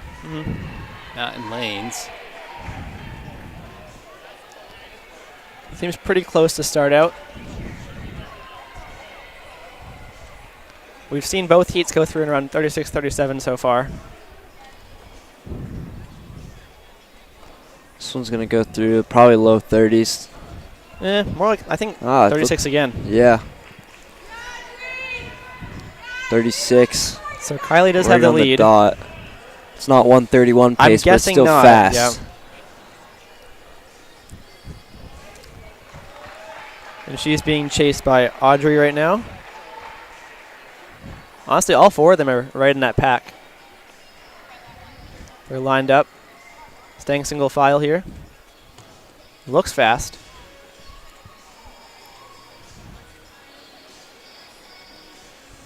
It's looking for around 112.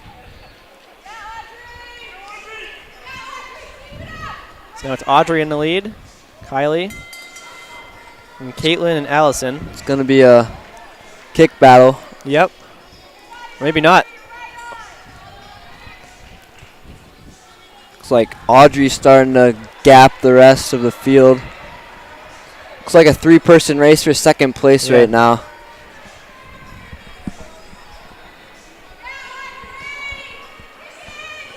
Yeah, she's definitely closing here. Sub 150 possibly. She's got to finish It's going to be hard. close. Yeah, very close. Going to be around 152, 153, 155, 157. So 4 girls under 2 in this heat. Yep. So we should see some scoring from the first or second heat.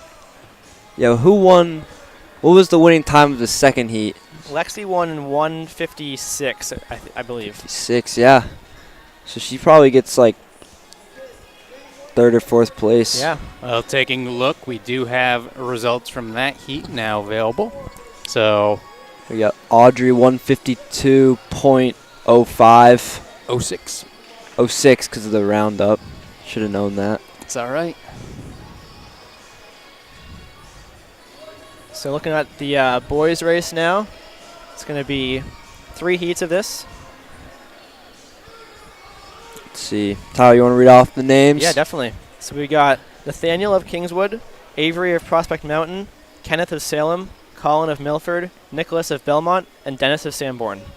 Pretty young crew. We got 4 freshmen, a sophomore, and a junior. Got the seed time coming in at 150 for Nathaniel.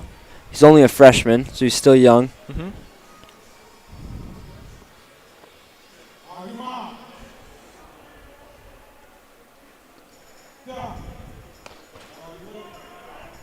Thought I heard him say go instead of set.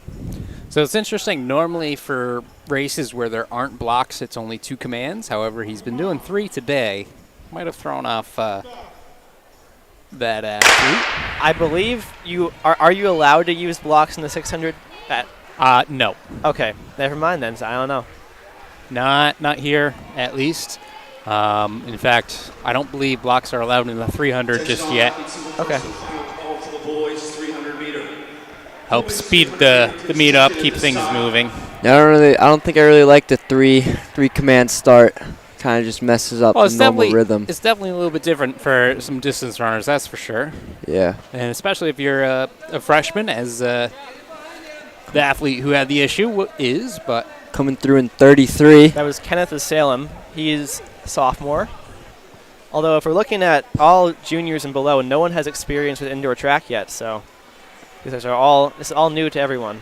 Yeah, because their freshman year was COVID, so there was no indoor track, and last year was kind of a broken up indoor track season. So yeah, some people have run some indoor races, but not the extent of this. So we got a good race here. Looks like our 2 and 3 seeds, that's Avery and Kenneth. He's got to just wait on this turn and Yep. got to make the move on the back straight. Don't want to waste energy trying to pass on the turns. They're That like is about 108 or so when they came through 400. Avery of Prospect Mountain in the black in the lead. Kenneth from Salem in blue behind him. It looks like he's starting to tighten up a bit. Still the gap's holding. Kenneth tried making a move, but it might have tired him out a little bit. Yeah, tried to exert a lot of energy Give really it one quick. last shot here, though. Avery's holding on, though. 146.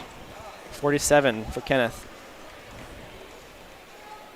So those will definitely beat their seed times by quite a bit, actually. Yes. Most likely new PRs.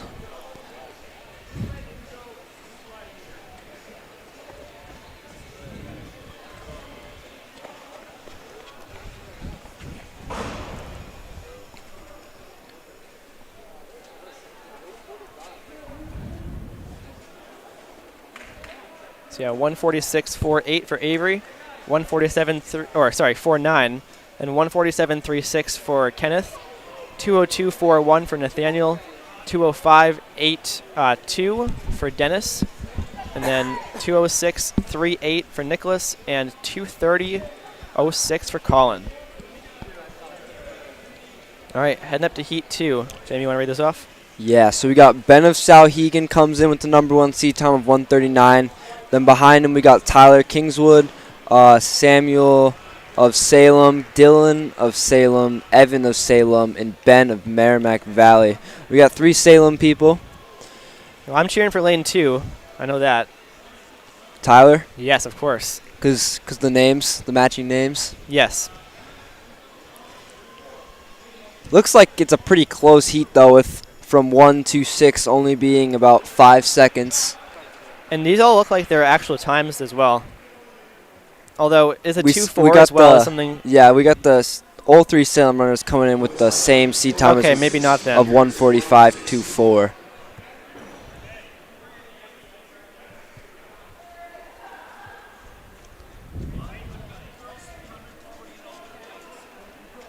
Is 2-4 perhaps like something you would put in with it when it's I guess an estimate? Yeah. Because I've seen a lot of 2-4s. Maybe it's like a conversion. Conversion, from, yeah. Checking in at this time, boys 300. Make sure you check. From an 800 or so, or a K, or even a 300 maybe. Yeah. I don't know. Looks like it's kind of Looks hard like to it's tell. going out pretty hard. I can't tell who's in the lead. Maybe Salem. It's pretty close. Very close, actually. But yeah, definitely it's going to be.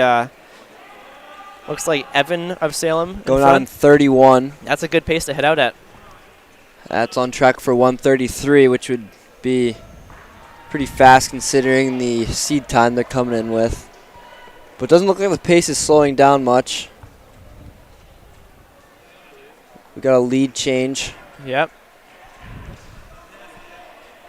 I always felt a bit more motivated when a teammate passed me. Yeah. Looks like he's making a small gap. 104, so a little bit slower, about a 33 on that lap. So that's Samuel heading to the lead. We got a good race for second, trying to branch up to first, though. But he's holding that gap. We'll see if they can swing wide on the final straight. Yeah. They're definitely closing a little bit. Yeah. That's Ben of Souhegan. He's making a hard move. He's making contact right now. Yep. Let's see how smart the This is the Salem move you kid want to plays see. this Oh, one. wow. Did he move out? Didn't make the move. Yeah, he moved out. Yeah, that was smart Wow. by him. 138. And that is going to be way ahead of his seed time. Yep. I believe 6 second. all those guys may have been under 140. Pretty close, at least. It was definitely a tight race. Very exciting to watch. Yeah, all of them under 140. We got Samuel of Salem, 138. Ben Godet of Souhegan, 138. Tyler of Kingswood, 139. And Evan, 139 of Salem as well. So yeah, it looked like a four-person race. Made for a fast and exciting one. We got the third heat and the last heat of the 600 coming up right now. Tyler, you want to read the names? Yep. So we got Adam of Milford, Jaron of Souhegan, Carson of Souhegan, Aiden of Souhegan. Don't have the name. Oh, Marshall of Merrimack Valley and Terrence of Merrimack Valley. So I was talking with Jaron. He says his goal for this race is 126. 126, so Yep. 3 seconds. Yep, I mean, it's definitely close. I know I've seen Jaron's Strava definitely putting the work in, doing the speed stuff. How many? Do you know how many races he's raced this indoor season? He raced one at UNH 3 days ago. I do know that. Yeah. So maybe come into it with a little bit of fatigue in his legs, but probably not too much. 3 days rest. 2 days rest. He ran the K there in 2:47.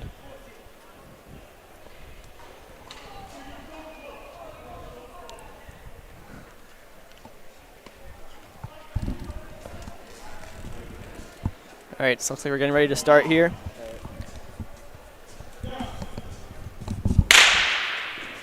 So watch for Adam and Jaron, the top seeds here.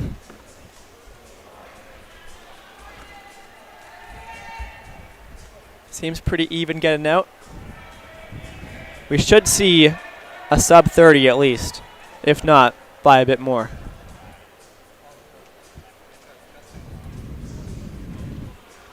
There's only 4 in the seat. Racing to the break. So yep, it's Jaron, then Adam, then Carson. And Marshall, a little bit off them.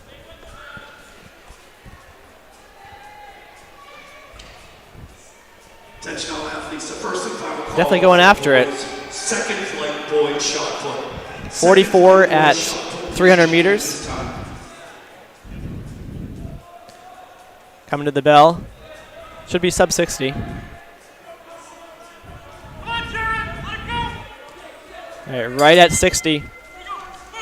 So they got to close hard. It's a 3-man race. See if anybody takes it on the back stretch here. Jaron's opening it up, spreading out a little bit, but they're still there. Adam's not far behind, but Jaron definitely does have a gap. Coming through 123, 124. If you can get under 130 here. Be very close. So Jaron 1, Adam 2, Carson 3, Marshall 4th. Like you said, that it was definitely real close to that mark. So yeah, 130.24, then 131.19, 132.13, and then 135.64. So only 4 guys in that final heat. All right, and that was heat 3 of 3, I believe, which means we're moving on to the 300 meters. Girls get to go first, and it looks like we have 5 heats of these girls 300 meter. All right, so first up in the first heat, we're going to have Isabella of Milford, Haley of Belmont, Hannah of Kingswood, and Emily of Bow. And right now we have a few no times. Fastest time in this heat going in is 1 minute .82. That's by Haley of Belmont. She's a freshman. With the 300, they're going to go ahead and stay in their lanes the entire time.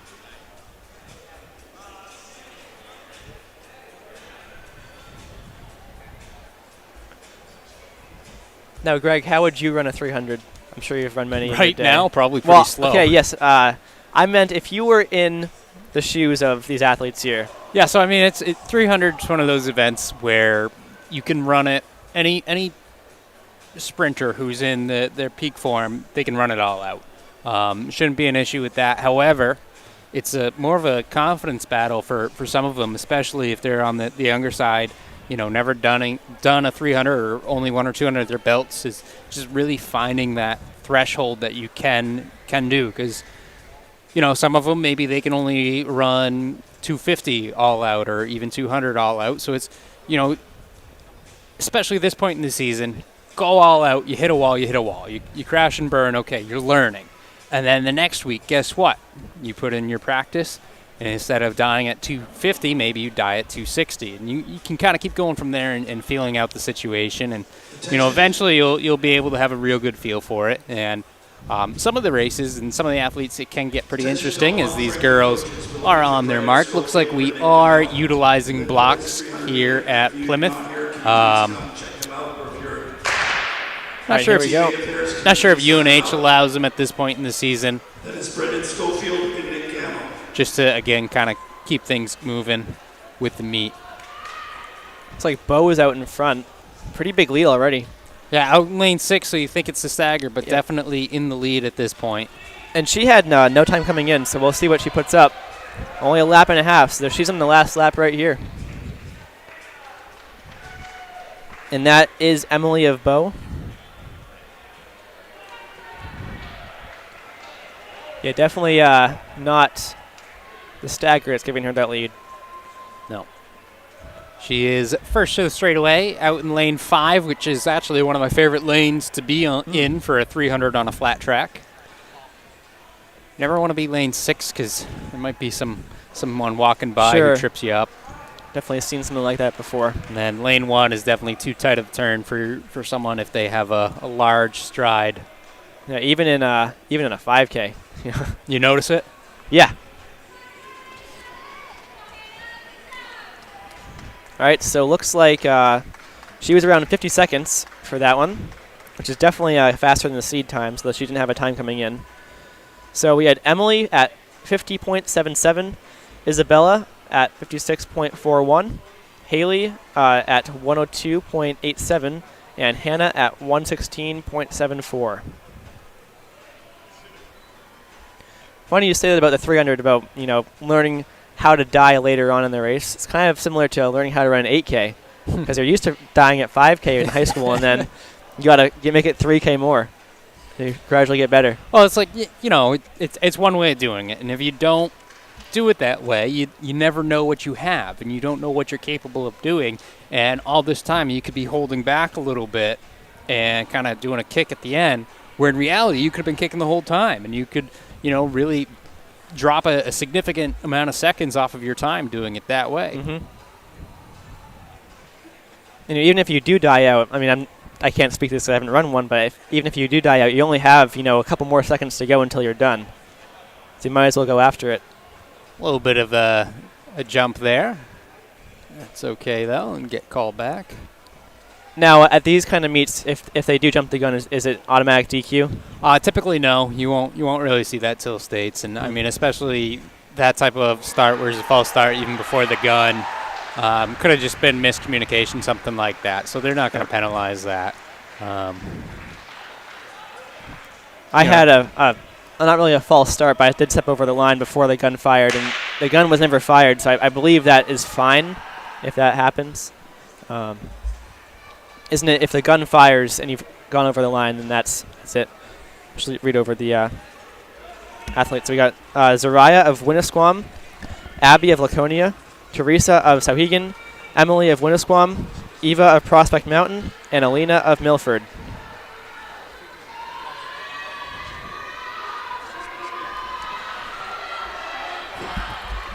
So at the moment, kind of hard to tell with the staggers. Looks like our outside lane runners are moving pretty well. That could be Emily of Winnisquam.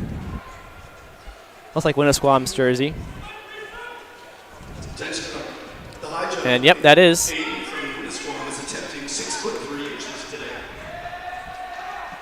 53. Just heard over the PA that high jump bar is up to 6'3", so some pretty good high jumping going on today. That is very impressive. As we take a look at these results from Heat 2 of 5 for the girls 300 meter. Heat 1 by Emily of Winnisquam, 53.48. I think you said that. Yep. That's what I get for listening to the PA. Well, hey, it's a valid thing to listen to.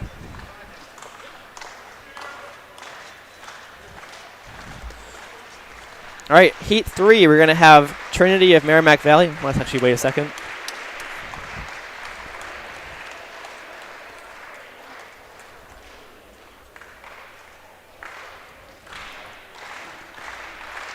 Heat 3 stepping onto the track now. And he just missed it. Always cool to hear that slow clap going. So we do have Trinity of Merrimack Valley, Caden of Winnisquam, Chloe of Prospect Mountain, Healy of Milford, Brooke of Guilford, and Sabrina of Bow. Really, it's a shame that Patrick Gandini does skiing instead of indoor track. Would have liked to see him racing here. Yeah, I wouldn't mind seeing that either. I tell you, some schools allow them to do both. I'm surprised a smaller D3 schools, they can't swing that. You would think for a state champion, you would allow that. Well, just builds to the excitement for outdoor, right? Mm-hmm. Right. Well, maybe it's always good to get a break, though. Never hurts. Yeah. Well, it can hurt sometimes, but Well, no, I think just a little bit of that kind of cross training as we got a fair start here for the girls' 300 meter heat 3. all right. Looks like Milford in lane 4. That's Keeley. She's running pretty well so far. Looks like she has the lead. Also making up that stagger is Caden of Winnisquam. Yeah, it is Keeley in front. Maybe not, though. Maybe there's a move coming up. Looks like it might be tight between Keeley and Chloe. We'll see how Chloe does off of this turn. But so far, Keeley is holding on. And she will continue to do so and take this handedly right around that 47-48 second mark. I think she was under 48. And that will put her in the lead so far, as no one has broken 50 yet. That's also ahead of her seed time by over 2 seconds. Wait for those times to populate. Speed sport timing, there you go. Keeley with a 47.88. It's actually over 4 seconds ahead of her seed time. Yeah, then Chloe at 50.66. Then Sabrina at 51.78. Caden at 52.23. Brooke at 52.74. And Trinity at 58.46. Taking a look at Heat 4 now on the track. Already been given their first commands. Who do we have in this? We've got Sage of Bow, then Abigail of Sauhegan, Charlotte of Bow, Mackenzie of Sauhegan, Jalen of Belmont, and Helena of Belmont. Or Helena. And being told to stand up there.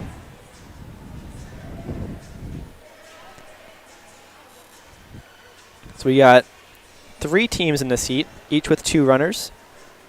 2 from Bow, 2 from Sauhegan, 2 from Belmont.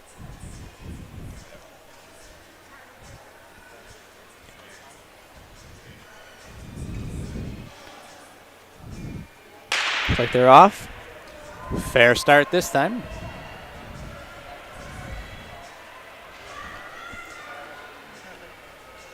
Looks like stagger made up and then some from lane 3. So that is Charlotte, just a freshman, the only freshman in this race. But also on the inside, her teammate, that's Sage.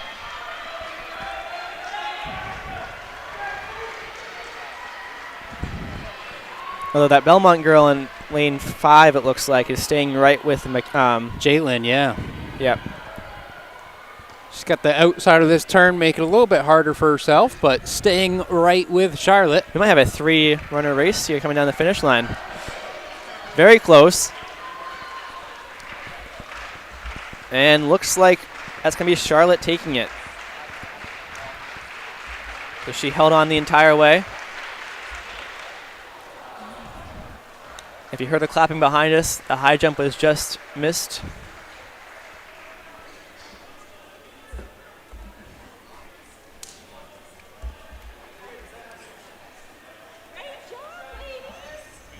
$49.66 for Charlotte.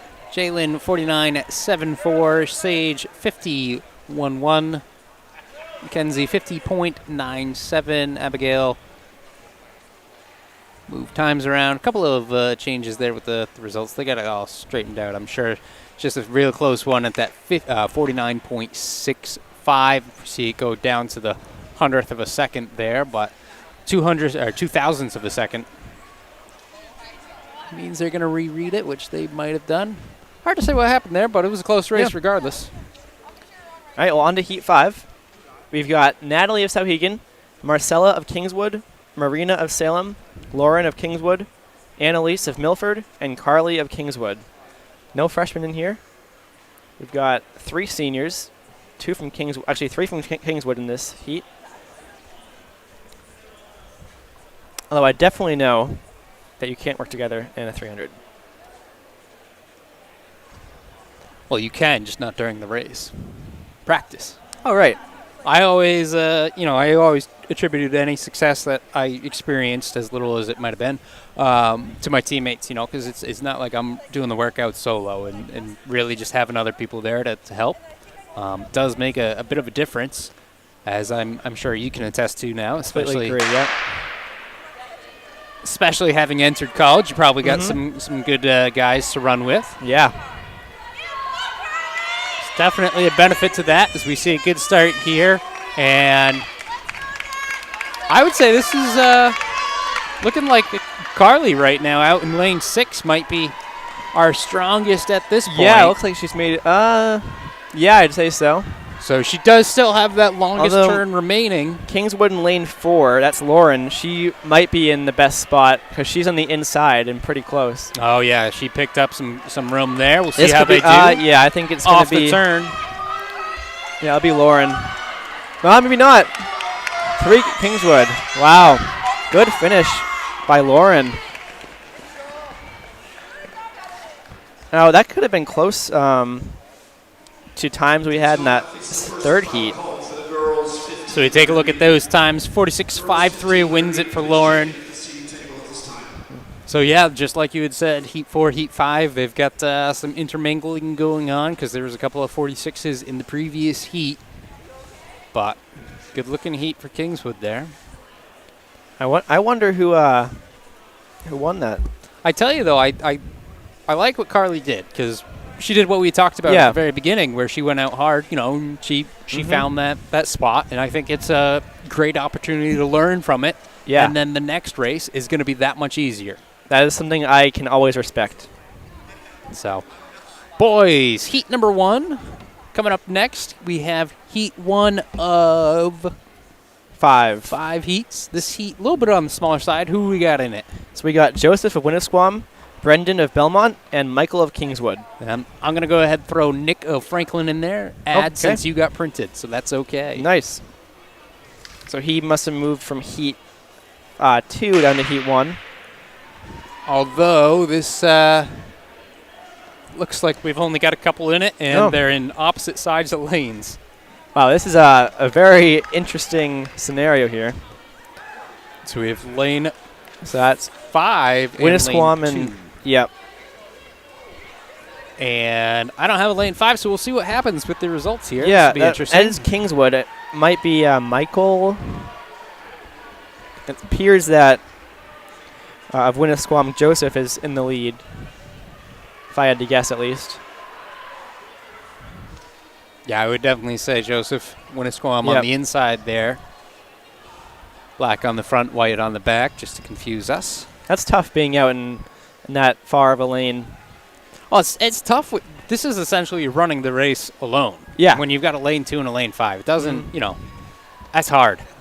That's really hard, and they end up coming only a couple of seconds apart from each other. Hey, look at that, 51.000. Wow. 2 of those today. So that was Joseph of Winnisquam and Michael of Kingswood, 53.75. What are the chances? 1 in 1,000. But for it to happen twice. 1 in, well, I guess It depends on how many athletes you we've had. have to, that's That's a tricky one. yeah. Twice in a row, that's 1 in a million.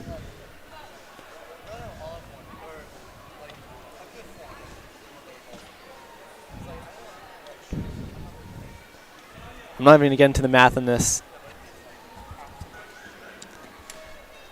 So we no longer have Aiden doing commentary. He's working one of our cameras and for whatever reason wants to get Tyler in the shot. However, I'll do it real quick. There we go. I want to focus on the race because this is Heat 2 for the boys, 300. All right, so we got Jacob of Kingswood, Owen of Sauhegan, Alexander of Plymouth, Addison of Merrimack Valley, Evan of Kingswood, and Nick of Franklin. And once again, we see a few empty lanes. We've only got 1, 2, and 5 in this. Oh, never mind. Missed 6 myself. I'm going to guess lane 5 has the lead, and that's Evan.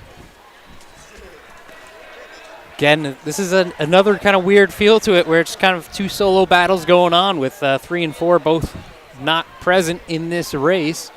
So good battle between 5 and 6. See how they come across that turn.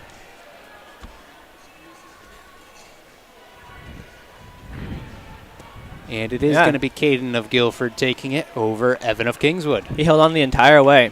It was about the same gap at this point, and he just kept that gap going even around the turns. Owen and Jacob going 3-4 with it. We can take a look at the times. 45.31 for Caden. Evan with a 46.03. I was looking at the wrong heat, wasn't I? I think some of these heats got all reseeded. Yeah, makes sense. Is this heat 2? So that was heat number 2. Okay. Because our first heat was just lanes 2 and 5. Guilford was going to be in in heat 3. That's Caden who won that. Yeah, so we must have had some reseeding since you've been printed. However, I will look on this screen instead. I'll say whatever you're seeing on that screen is probably more accurate, not always 100% at the beginning of a race, but they get it straightened out by the end.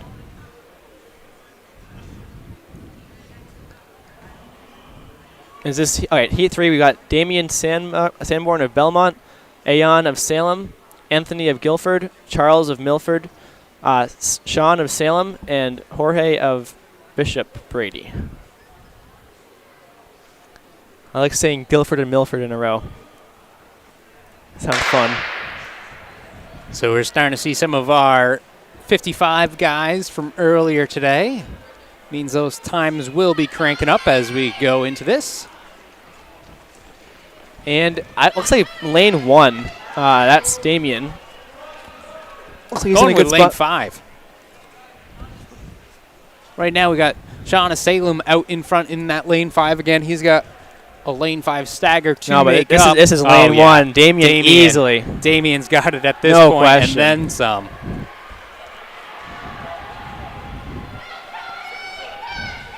Yeah, he is flying. 40. That is, from what I know of 300s, that's an impressive time. Yeah, you definitely want to get under that 40-second mark. It's going to be pretty close for him. 40.57 for Damien. Anthony of Guilford in second. Sean third. Charles from Milford fourth. And Ann Salem fifth. Times provided on your screen by Speed Sport Timing. Thank you, Speed Sport. We have sponsors today? This Runner's Alley? Or? So we've got Runner's Alley. Always got Runner's Alley. Got to love Runner's Alley. Thanks to Runner's Alley. You know, I'm going to keep saying Runner's Alley a few more times. Runner's Alley, Runner's Alley, Runner's Alley. There we go. No, in reality, we couldn't do what we do without Runner's Alley. And we do have, once again, a season sponsor of Hoka. Right. So we'll see their logo popping up here and there for different things. With that, we've got some Hoka Athlete of the Week stuff coming up. I know we wanted to put a week or two under our belts and kind of see how the season was shaking up with everything. But that should be coming down the pipeline pretty soon. Definitely kind of a weird week or two with the vacation for the athletes too, where, you know, you're competing Monday, you might compete again on Thursday or Friday or Saturday. Or some could be away. You never know. Yeah, so makes it a little bit more challenging in that sense, but going forward, I would anticipate seeing a little Hoka Athlete of the Week. Obviously, we do have our Hoka Results Hub as well, so you can go there for all the results happening in New Hampshire. Pause you went for 1 second for the Heat 4. We got Boston of Salem, Declan of Merrimack Valley, Alan of Bishop Brady, Nate of Bishop Brady, Victor of Milford, and Raymond of Merrimack Valley. It's one of those things I keep forgetting is, you know, we haven't had an indoor season in New Hampshire for so long that most of these guys, it's a totally new experience for them. You know, some did opt to compete last year down in Boston, find a few meets down there. But for most of the athletes in the state, it's new. Now, along those lines, for Hoka Athlete of the Week, do you factor in if people do go down to like BU for races? Yeah, I definitely, because that's, you know, there are some other meets in there a little bit more competitive at times. So it's obviously something that does get considered as we see, I believe that was Nate out to a strong start from Bishop Brady. So it doesn't matter where you compete, you can be factored in for that. And I tell you, cross country, it's a little bit simpler to find that athlete of the week, give or take. Track, you know, you're talking about multiple meets and different teams, different calibers, this, that, the other thing, different events you're comparing instead of all just being a 5K. As we've got a this good could be race. close to 40. between Good race between teammates. these guys, yeah. Right in that 40, I think 40 high. That was Nate leaning against Allen. That's always fun going down the straightaway against a teammate. Not that I would know, but as I have never run this kind of event. So we can see on replay just how close they were. Although definitely in practice, at least, it's pretty fun. So yeah, 40.84 for Nate. Allen at 40.90. Boston at 42.99. Declan at 49.7. And Raymond at 51.46. Those boys pretty happy with it. Yeah. It's always good when you can celebrate with a teammate. Always bodes well, too, for your 4x200 meter relay. Right. 2 PRs, both hitting that qualifying mark. As I eavesdrop on a conversation. I wouldn't call it eavesdropping if it was shouted right behind you. That's fair. That's fair. All right, we've got, I like this first lane. We got Tyler of Merrimack Valley and Nick of Salem, Bisho of Merrimack Valley, Finley of Sauhegan, Shane of Sanborn, and Joshua of Bishop Brady. Almost a Bishop Girton there. Bishop Brady. And this is our final heat. Bishop Brady just went 1-2 in the last heat. We should see some sub-40s here based on the seed times. So far, it's hard to see who's in the lead. Looking like Finley. Yeah, Finley. Or is there someone on the inside? This is going to be a 3-guy race. Oh, it looks like Bishop Brady, actually. That's Joshua, and he's going to take it 38 high. That's impressive, especially with no spikes. Yeah, no spikes definitely makes it harder for some of these faster guys. Just, you're already on a flat track. You're already going all out. A lot of times you have to slow down on that turn in order to stay in control. So. Please check in at this time.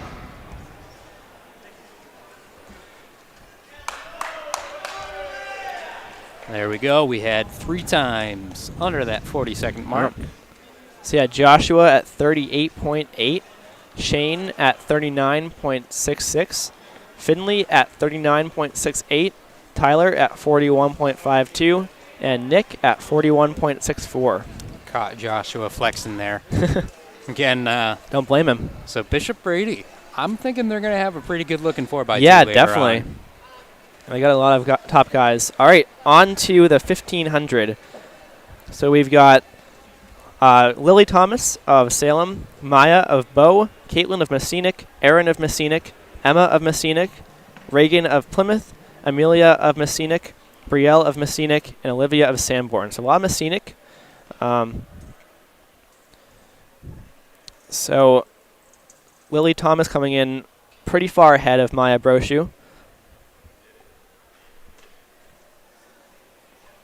5:10 is the seed time.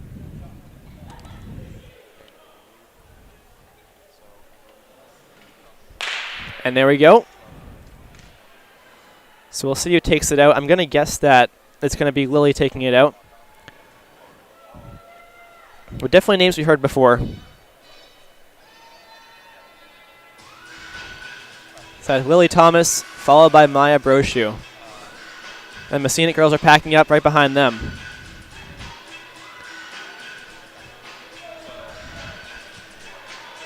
Yep, we got our solid top 2 already.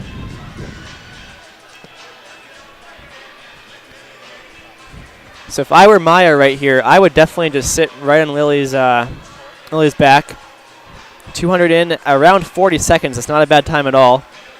Steep time at 5:10, so they're hoping to go underneath that. These do look like all, or at least most of them, besides some Messinic times, are going to be seed times by coaches. Coming through at sub 5:20 pace, still through 300 meters.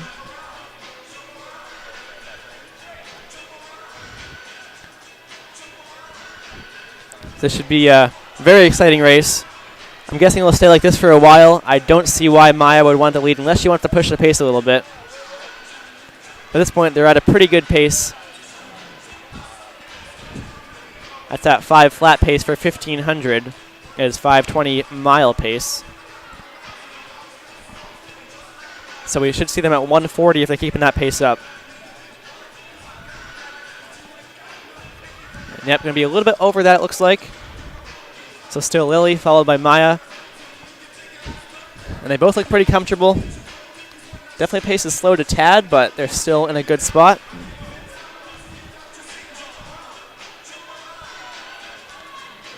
And the pack behind him is 3 Messinics. So that's going to be Caitlin and Erin O'Shea, and I'm guessing Emma. 2 freshmen in that chase pack.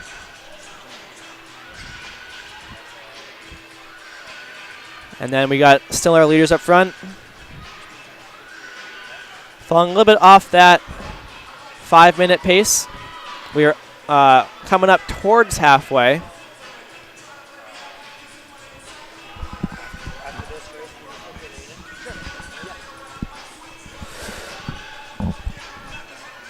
All right, and we've got our 3 Messinics coming up. Actually, Messinic is going to be 3rd spot through 7th spot, it looks like.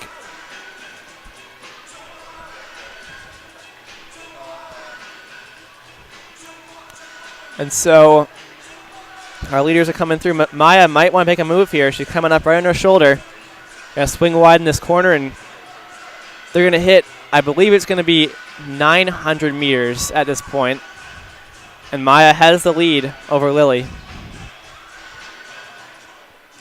So 3:12 roughly at 900. Got 600 meters to go.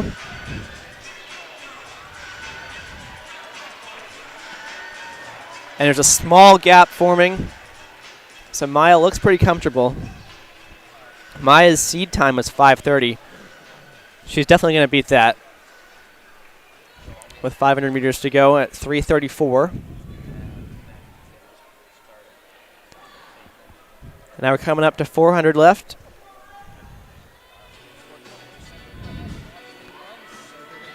And so I'd say about, 8 meters or so from Maya's lead over Lily. Maybe 10. Sub 4 at that 1,100 meter mark. 2 laps to go. And a bit different in indoor track from outdoor track. We got the 16 in outdoors and the 15 in indoors. But Maya Brochu is definitely going to take this race.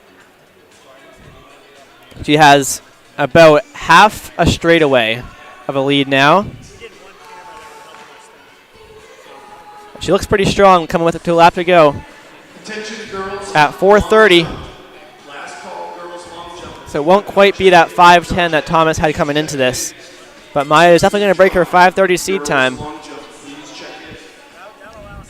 Lily is now in second, coming through at 4:43 with a lap to go. Maya does have some lap traffic to deal with, but should be fine.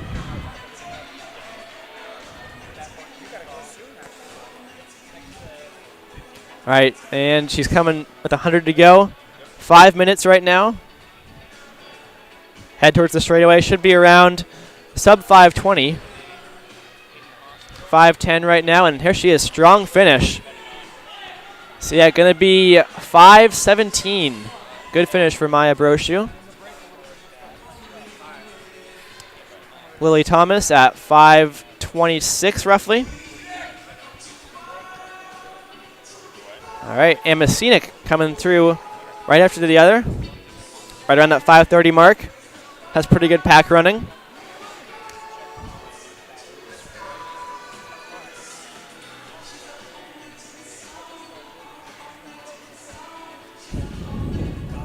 So times for Maya Brochu is going to be 5:17.71. Lily is 5:26.45. Caitlin at 5:30.88. Erin at 5:32.10. Emma is at 5:33.22.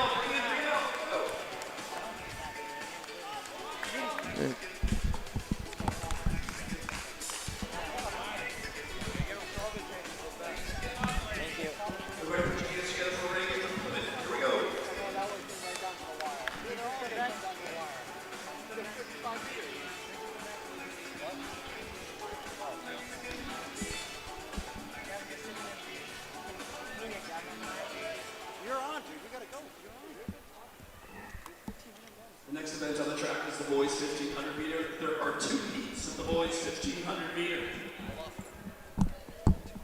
Would all relay teams please listen for the following announcement? The only people that need to check in.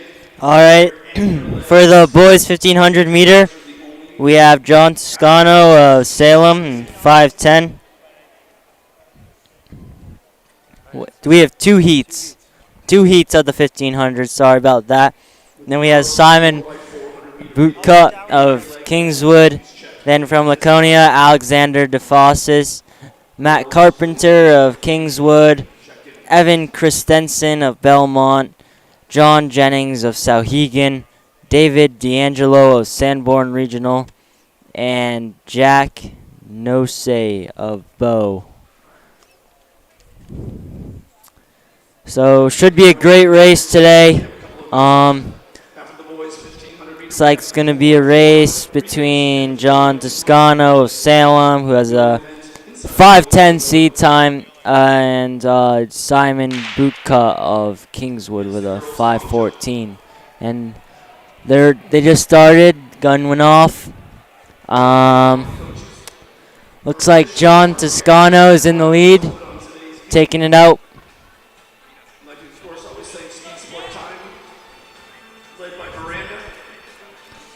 Going out at a pretty good clip there.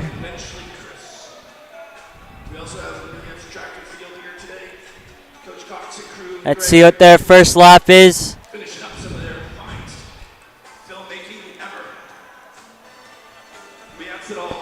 36-37. So that's 72-second pace, so not sure what that is for 1500, but should be 4:48 pace for the mile, so subtract like 15 seconds or so. That's like 4:30 something, so, or 5.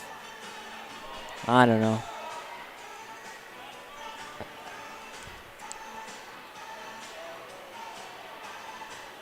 Oh no, they're probably gonna run around the 5-minute mark. Let's see if we can get any sub-5. So they went out pretty hard. We'll say that. I'm not expecting them to keep up this pace, but it would be awesome if they did. So hopefully they do. Salem, they're going around each other, back and forth, trading the lead right now. I honestly wouldn't be doing that. I'd just try to sit if I were.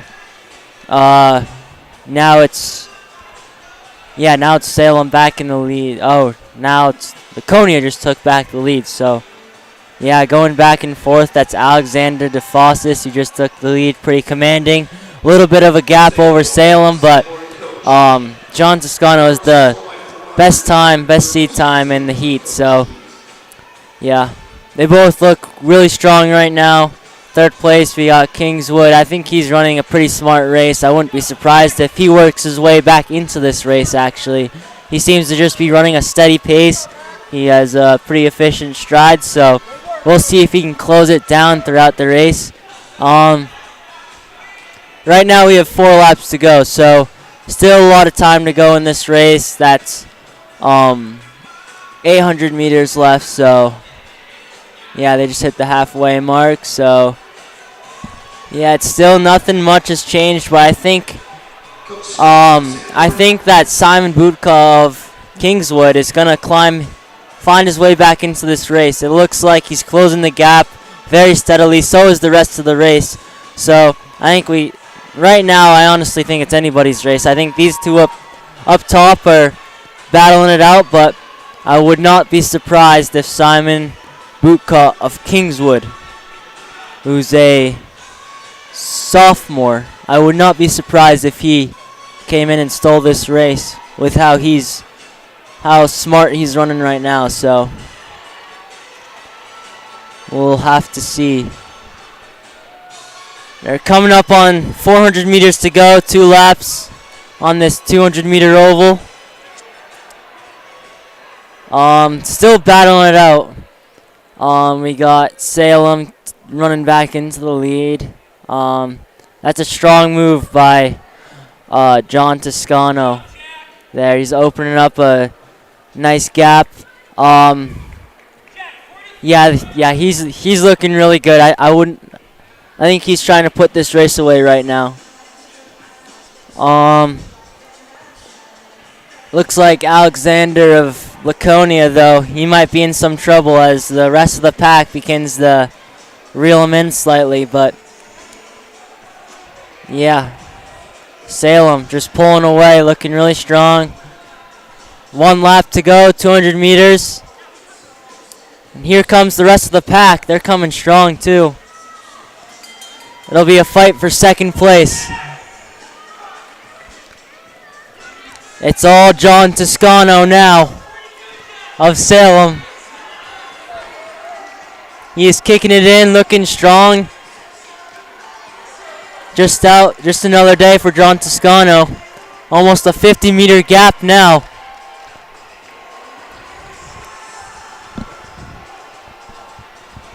He's knocking this race out of the park, ladies and gentlemen. And 5:02, 5:03, 5:04. Great race for John Toscano. Major PR by 7 seconds or so. And look at this race for second place. Very close, racing, still racing now. That's amazing. Bo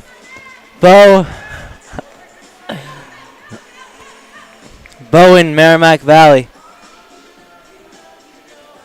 Oh, he's racing through the line. That's the way to do it. All right, we have John Toscano, Salem, 5:04. Nathan Bain of Merrimack Valley, 5:12. Jack Nos of Bo, 5:12. Alexander DeFossis of Laconia, 5:14. Simon Butka of Kingswood, 5:14. And Matt Carpenter of Kingswood, 5:27. So, great race between them. I would not be surprised if John Toscano works his way into placing in the next heat of the 1500 boys, which we have a slew of Souhegan runners here. Big pack of Southegan coming in this second heat. Runners up at the D2 state championships, I believe, in cross country. Is that correct, Gavin? That is correct. You got Jared Norda leading it early in this race. Were you battling with I did battle Jared Norda in the 4x8 last. I think it's last year in Dallin States. Norda. Dallin? Oh yeah, they do have the brother duo. Brothers, yeah. They look very similar. Well, they're brothers, so I would expect that, I think. So I think the other heat might have gone out a little faster. I did not catch the split on that, but they went out at 36, so they look smooth though. Yeah, they all look under control. Just cruising. Yeah, we got Dallin Norda of Souhegan. He's 4:24. And then the next seed is Daniel Sixon of Milford at 4:25. Then Owen Stein of Souhegan, 4:26. Finley Irvin of Souhegan, 4:32. Baxter Paulini of Souhegan, 4:35. Patrick Vore of Souhegan, 4:50. Jacob Kantz, of Kingswood at 5 flat, and Cody Cooper of Milford at 5:05.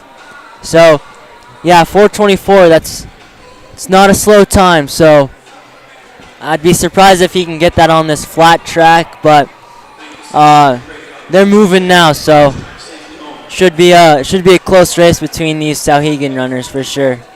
Make sure to check out the winning interviews over on the Instagram. A lot of good info coming from them.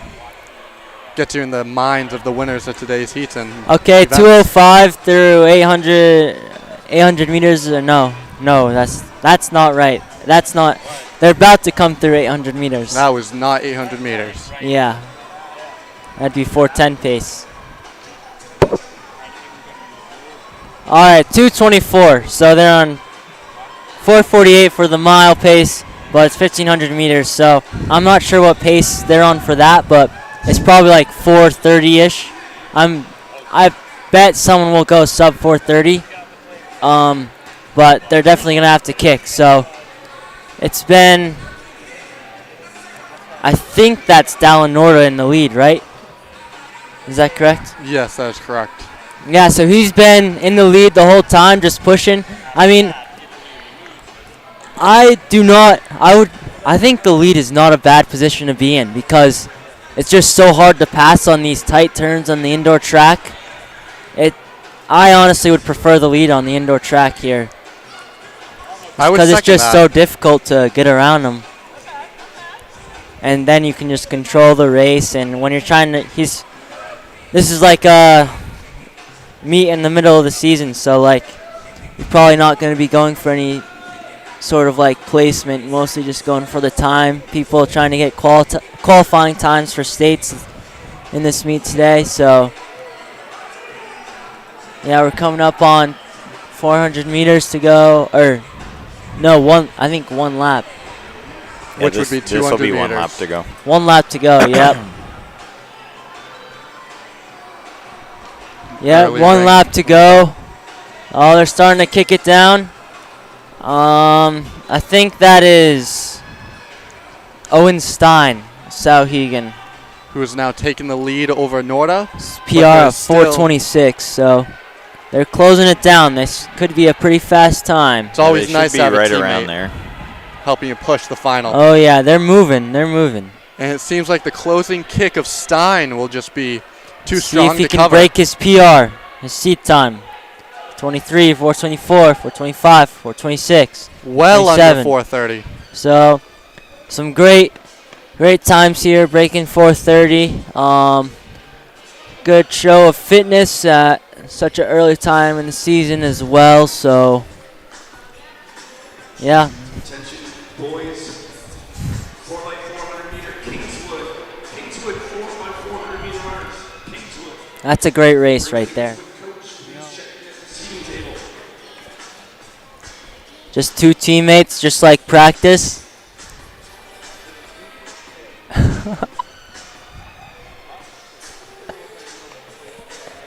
And I think that it's one more. Milford, Cody Cooper. Yeah, and then Cooper. we got the McCoy. girls hopping on the track for the relays, the sprint relays. So our winner of the first heat would have gotten 3rd in the fast heat. Yeah. Let's bring in this runner from Kingswood. Come on. No, I don't think the results have come in all the way. Because there was quite a few guys under, like 4:45. Kingswood coach. Kingswood Oh. coach is there. Kingswood coach. See me. So yeah, we're still waiting on those to update actually. Yeah. Well, the results that are up now.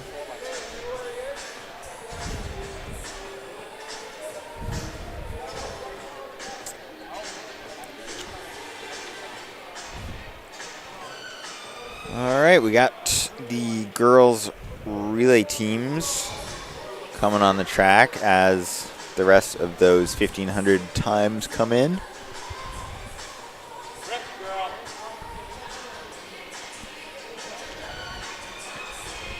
So yeah, you can see they had, wow, so Hegan had 4 guys under 440. So they got a strong distance squad. Oh yeah. Very, very, very deep. And then 6 in up there with a 430. So in this heat of the girls 4x4, we have Merrimack Valley, Sanborn Regional, Bow, and Messinic Regional. Is this our last event of the day for this session? Or is there a 4 short by relay? 160 or 4 by 200? Yeah, I guess it would be a 4x2 today. One of those shorter relays.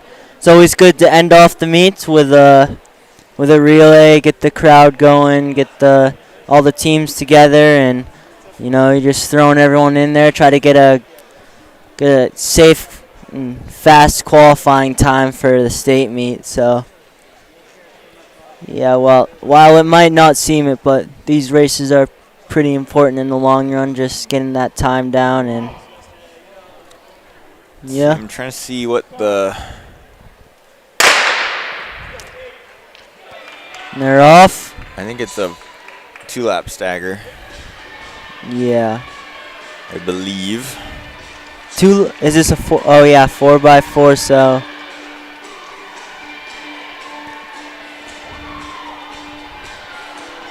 Or they might be. I think they're going in right after this turn. Yeah. Yeah, it looks like it. I see the cones. Yeah. Yeah, there's cones down there. So they're cutting in. Yeah, so they're cutting in now. Sanborn with a pretty sizable lead. Still early on. Anything can happen in a 4x4, so yeah.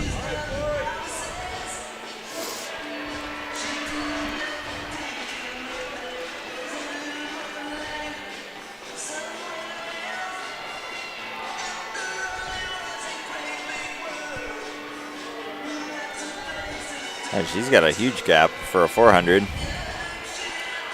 Yeah, she definitely went out hard. It's going to be just over 70 at the line. 71, Yeah, so 72. Bo in second. Merrimack Valley falling close behind for sure. We have a Yeah, 400 meter but expert joining us. it's all Sanborn right now. What do you have to say, 400 meter expert? This is Gavin Demas. Yeah, if I was The these best girls, 400-meter runner in the state currently. Nope. If I was these girls, I'd get out hard and just hope my training is strong enough to rely on a good kick. What about in a relay, though, Gavin? What's your strategy? This is the second leg of a relay. What's your strategy in that? I'm not really a second leg type of guy, but I would feel just keep the lead or the placement my first runner got and just try to move up. Try to increase that gap, maybe. Yeah. Go out hard to make them think that they're out of it. The person behind you, like, Oh, you're talking about breaking them early? break them early. Yeah, just go out. Like sometimes you just have to go out in like a 23, and then just A little excessive. and then finish in a 30. Like Sanborn leading it right now. Sanborn It looks still like has the gap, but I MV think and it's Bo's closing. catching them a little bit. Yep. Yeah, we got Bo just won the 1500. And she was a part of the winning 4x8 team, so long day for her. Yeah. Long workout. Yeah, well, they got both bro shoes right in a row here, 2 and 3. 1-2 punch. 2-3 punch. 3-4 punch.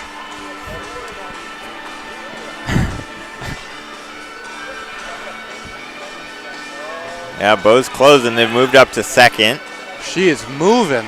Yeah, it looks like Bo's gonna take the lead, but Passing on the corner. Very confident. Sanborn move. can keep it close. Your anchor leg, please check in at this time. I think we'll have a race on our hands. Yeah, this is interesting. This is what Bo did during the 4x8. Is they had their fastest leg on their third leg, put a big gap on, and then just tried to hold it for the fourth leg. And man, did they do that well. It actually, I believe this is the same order as their 4x8. Really? That would be impressive. 2 through 3, yeah. They did mention the 4x4 in their 4x8. Yeah, I interview think over on the Bo's Instagram. gonna win this. I Is think that Bo's your got prediction? this. I think Bo's got this. I think they're gonna win this, and also.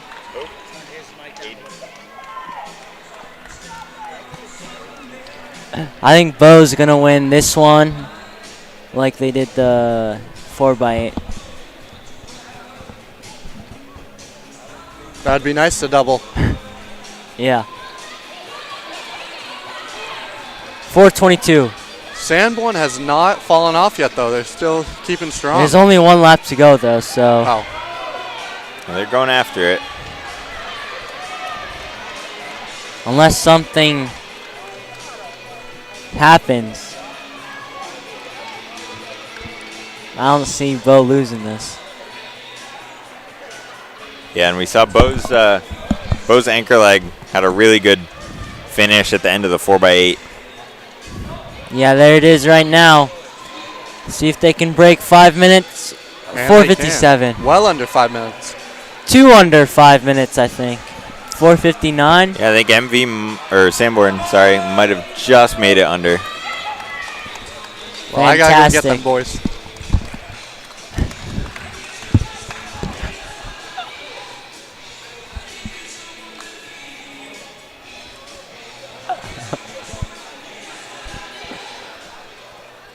All right, so we had Bo winning in 4:57. Sanborn running a 5 flat .26. Oh, so close. So almost under that 5-minute mark. But still a good time for them. Boys 200 meter. And so that is the only heat of girls 4x4s. So we move on to the boys. Looks like Milford, Kingswood, and Merrimack Valley. Yeah, so interesting. We have quite a few teams here, but not many of them fielding a 4x4. Yeah, that's true. I'm confused by that. I feel like, at least at Co Brown, we've always just put together a 4x4. Like, yeah, I mean, it's good just to kind of test different lineups for the 4x4, see, who you want to run later in the season, more towards championship meets. yeah. And also just more opportunities to put a good time down. Yeah, and just for like a workout, like, I don't know, it's just good work to get in at this time of the season.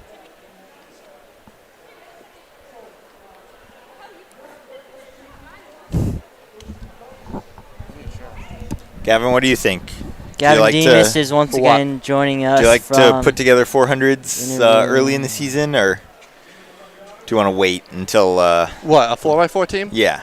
I say if I'm in the indoor season, I'm putting my 4 guys, who I think will be my strong 4x4 team, into a shorter relay like the 4x2 to really get the more stressful handoffs out of the way, because you never want to have something in the back of your mind when you're about ready to hand off. Interesting. So then I would keep those boys training in their own 400s or 300s, 600s, whatever they need to do, and then towards the end of the season is where they really get 2 to 3 races together. Huh. But that's just me. Coach Demas. It's fascinating.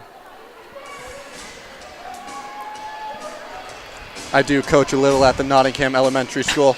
Are you coach basketball? And I coach basketball. We got Milford going out pretty strong here.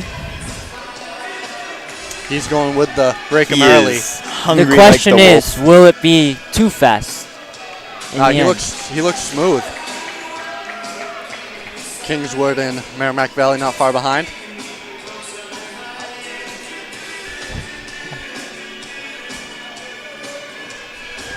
Wow, he's already got a straightaway lead.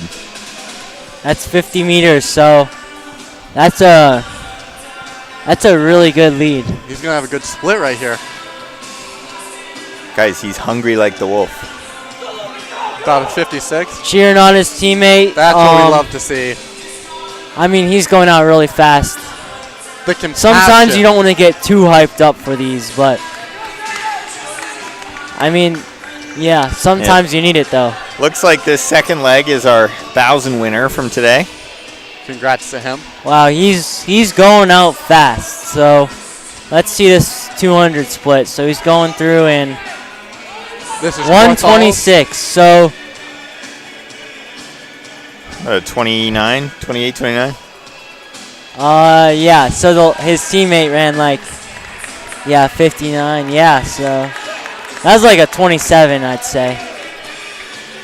So he's actually running. He's not running slow. Let's just say that.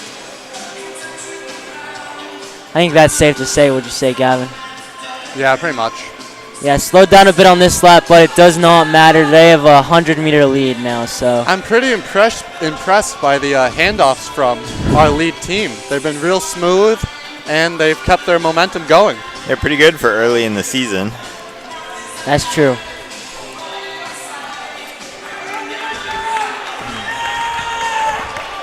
And Milford's going to put down quite a time. Of course, this may not be like they're like A teams, their best teams right now. They may be resting a couple guys. I guarantee that they are for sure. Like It's always something like sneaky they teams could like to throw in do. some distance runners like Bo did. But yeah, it's good just to get that time down. Yeah, I mean, a lot of teams, you look at their 4x4s, every week they have a different lineup. You know, you're just throwing different kids in, give them experience, and just see what the best lineup is. Yeah, I mean, also like teams may be like playing like strategy, like planning everything out, planning every single race out, try to like mess with the minds of the other teams going into states, because indoor track is pretty wild. It's hard to know like who's running what. If you're gonna load up the relays or focus on the more individual events, like it's pretty unpredictable. So Yeah, that's always if a you big... drop like a really fast time or not so fast, like you never know if like they have somebody who's injured or they're just not racing them just to play some mind games. Like To build off it's that, pretty what do you guys crazy. think of the atmosphere in here? I think it's pretty good. What does that mean? What? Is it like dry? Is it humid? Oh, I thought you were talking about like the crowd. I thought you were saying like how's like the energy, the atmosphere, you know? I expect you to. I didn't know you were talking about like the weather. I mean, it's not raining. Well, I noticed running in here earlier, me and my teammate thought it was a little dry, but that was Yeah. just us. It's definitely a little bit dry, like you get a little track long after, but they got it's good energy in here, so Yeah, I mean, I the think water it's pretty the water good is as, really as good. most So indoor tracks go. All right, I Obviously, gotta this is get a pretty them, new boys. facility, so.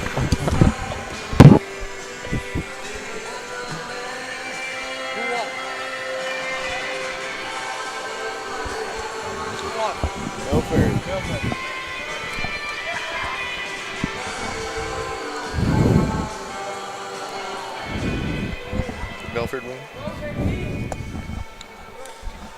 yeah, so we had Milford who won the race in 3:58, so sub 4 minutes. It's pretty cool to see. And It's then about 59.2 pace. yeah, and then we have Kingswood in second, 4:28, and Merrimack Valley at 4:42.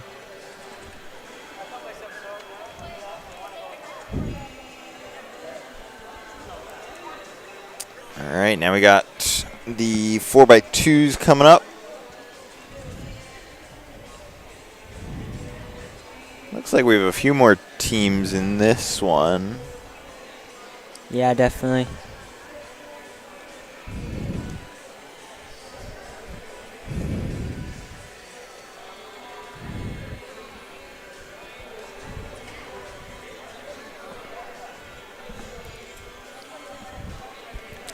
We're just getting instructions right now still.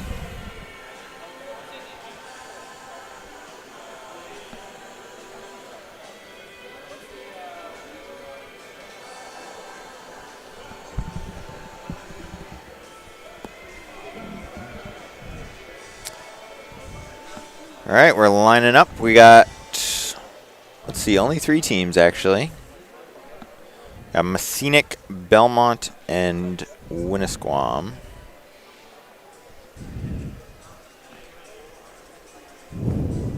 Boys 4x200 meter anchor leg, please check in. Boys 400 meter anchor leg, please check in.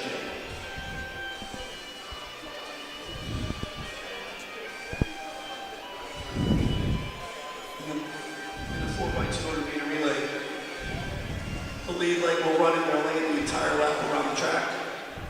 They will hand off in their lane. The second runner will run the corner before the brake line on the far end. All right, so the officials have just announced that first runner runs entirely in their lane. They hand off in their lane. And then the second leg runs the turn in their lane until the brake line, and then they can cut in to lane 1 if they want. I would suggest it, though.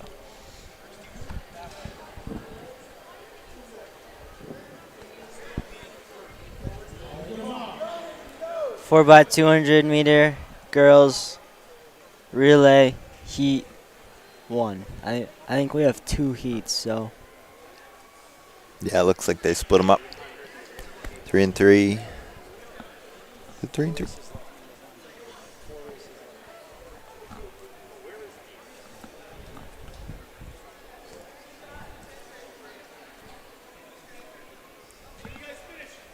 So I think Belmont's gonna win this one by a pretty good margin. I think they have a pretty strong team on all 4 legs. So. All right, here we go. Ooh. Oh. Yeah, they haven't been DQing anyone, but you don't want to make this mistake on the state championships day. So. I mean, that's why it's good to get experience in these early season meets.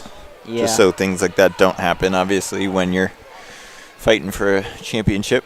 Yeah, definitely. Looks pretty even. Yep.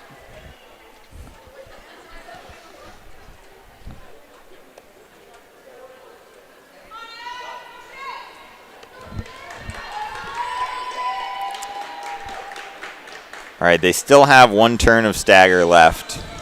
Belmont with the lead. Oh yeah, they still have a stagger. Yeah. Yeah, so we'll see at the brake line is when they've actually run the same distance right here at these cones. So Belmont does have the lead, about 10 meters maybe.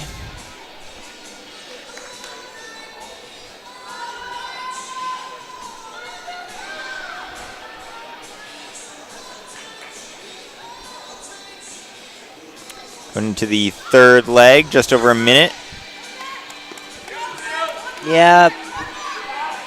Pretty sizable margin, first and second.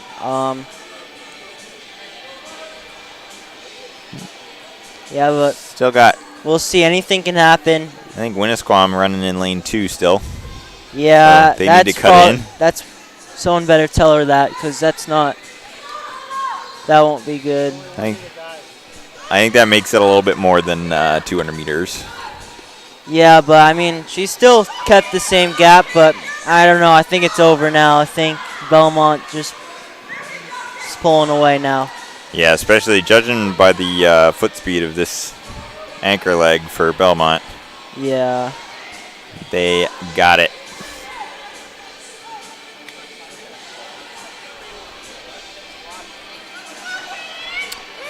All right, she's going to finish right around 207.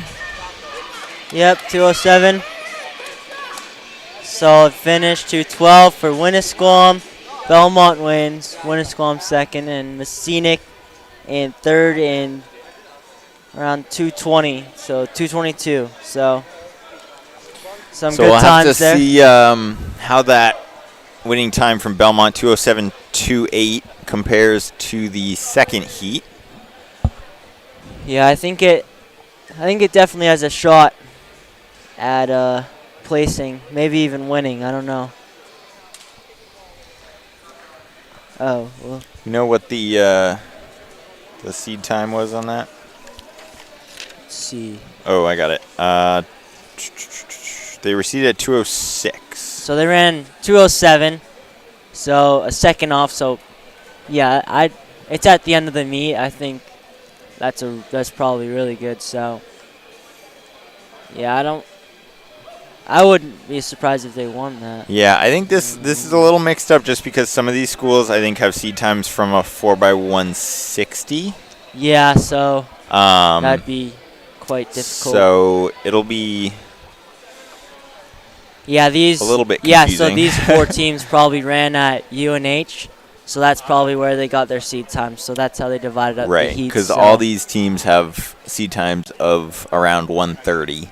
Yeah, so that's definitely from UNH because So Yeah, so we'll it'll see. be interesting. That Belmont time actually could still be up front depending on. Yeah, that's a really good time. So I wouldn't be surprised if they still hold on to the win even. Right. So it looks like of these teams, the fastest seed is Milford. Yeah. Yeah, by 2 seconds though. So it's anyone's race really.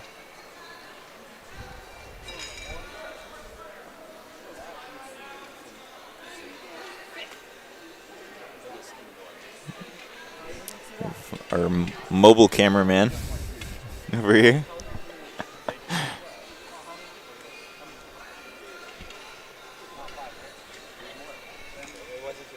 I like it. We got Sauhegan. Their first and second leg is having a good time dancing on the line. So they seem pretty relaxed, ready to go.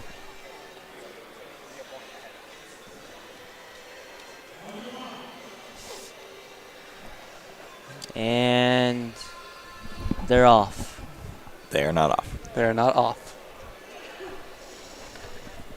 Aiden's always a little jumpy on the line. He gets DQ'd all the time. So our fastest relay of the day. Good start from Milford. Well, Gavin, just to catch you up, we discovered that these teams got the qualifying times from UNH because these are 160 times, for 160 times, and that's how they divided it up. So Belmont could still win this. That's with what I 207. noticed. They had a real good time. So Belmont has a shot at still winning this, but they just ran a 26. So Kingswood's in the just lead ran with a good 26, handoff. So that's very fast time. We'll see how that holds up. Milford with a huge surge right there in their second leg. Milford takes the lead. That's That second was a leg. big move. Normally the fastest legs are either the second or the fourth one. So not surprised by this at all. See how the handoffs go here. Milford taking the lead. Pretty A smooth. rough handoff for Milford though. Lost a little bit of momentum on that. Yeah, They'll I was clean watching. that up for States. Kingswood looked really smooth on that. And that's Yeah. helping them kind of get back into this, I think. I've been really impressed with Southegan's handoffs through each relay. I've noticed that they really haven't bobbled at all or lost momentum. Yeah. All right, last leg, almost dead even at the handoff. Kingswood Kingswood a little bit smoother on the handoffs. Kingswood versus Milford. Kingswood's in the lead, but Milford got the handoff first. Sauhegan So and what does that tell you? Kingswood, good handoffs. Kingswood got to cut in, though. Kingswood's going to win this one. He's running away with it. This Yeah, is a great final leg. That's from a very them. smart way to pass. She swung out into lane 2 and then just took a very gradual turn. So Keeping form all the way to the line, not looking like she's straining. 154, 157. So Pretty good times. Good battle for third and fourth. yeah, third and fourth didn't run slow either. So that's So those are all around great times. So even here. with that great time from Belmont, they will place fifth. that's good for. That That's shows good. how deep this meet is in the 4x2. 207 is no joke. Yep. Not joking around. I gotta go do another interview. See you, boys. See ya. See ya for the boys 4x2. All right, we only have one heat of the boys 4x2. We got Kingswood, Milford, Sauhegan, and Bow. Kingswood with the number 1 seed coming in, 155. Milford, 157. Sauhegan, 202. And Bow, 203. Who has the top speed? Oh, no, wait. Because I did I'm not still- see Kingswood. I'm still yet. looking at Oh, that was the the girls' results race. here. Okay, for the girls, we had Kingswood with the win at 155, Milford 157, and Sauhegan 202, and Bow 203. So, yeah, now we're on to the boys. We have Sanborn in this race, Belmont, Sauhegan, and Merrimack Valley. Bishop Brady So yeah, I think Bishop Brady has a really good team. Just by watching the events, them and their events earlier today. Sanborn seems to always put a team together, as well as Belmont. Belmont's had a really good day today, so I wouldn't be surprised if they're in there. All these teams, Merrimack Valley, I mean, yeah.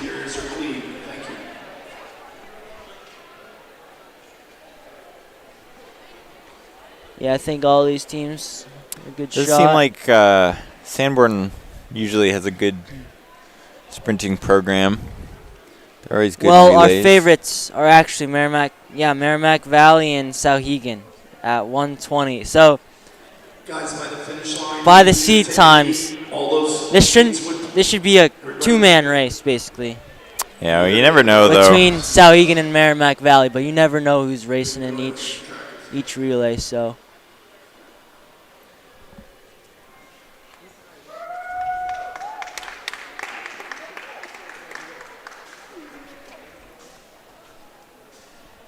Yeah, you never know who's going to be racing in these relays, who's going to be on their team. So, but yeah, just looking on the seed times, we have Sanborn Regional at 150. That's their seed time. And then Bishop Brady, 136. Merrimack Valley, 120. Sauhegan, 120.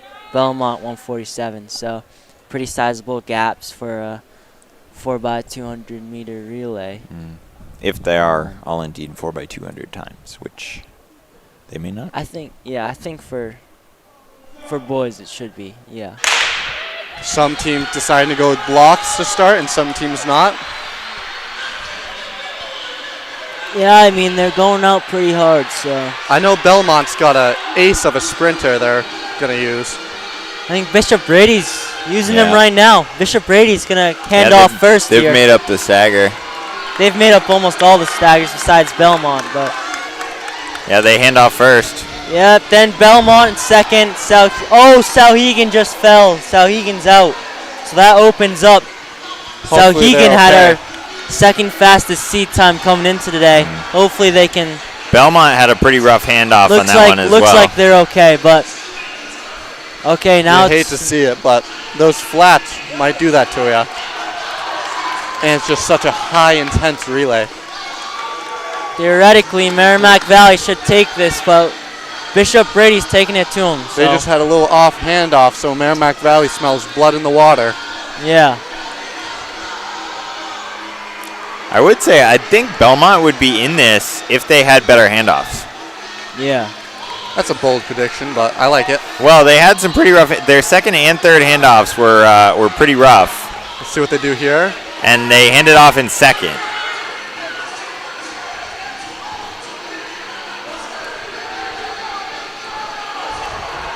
It must be such a great feeling for these athletes finally to have a real indoor season.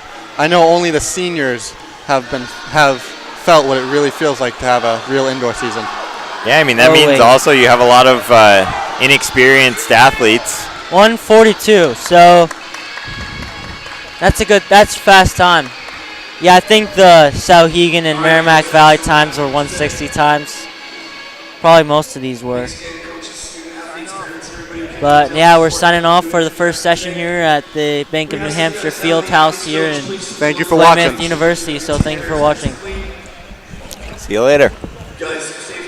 Come back for the afternoon meet.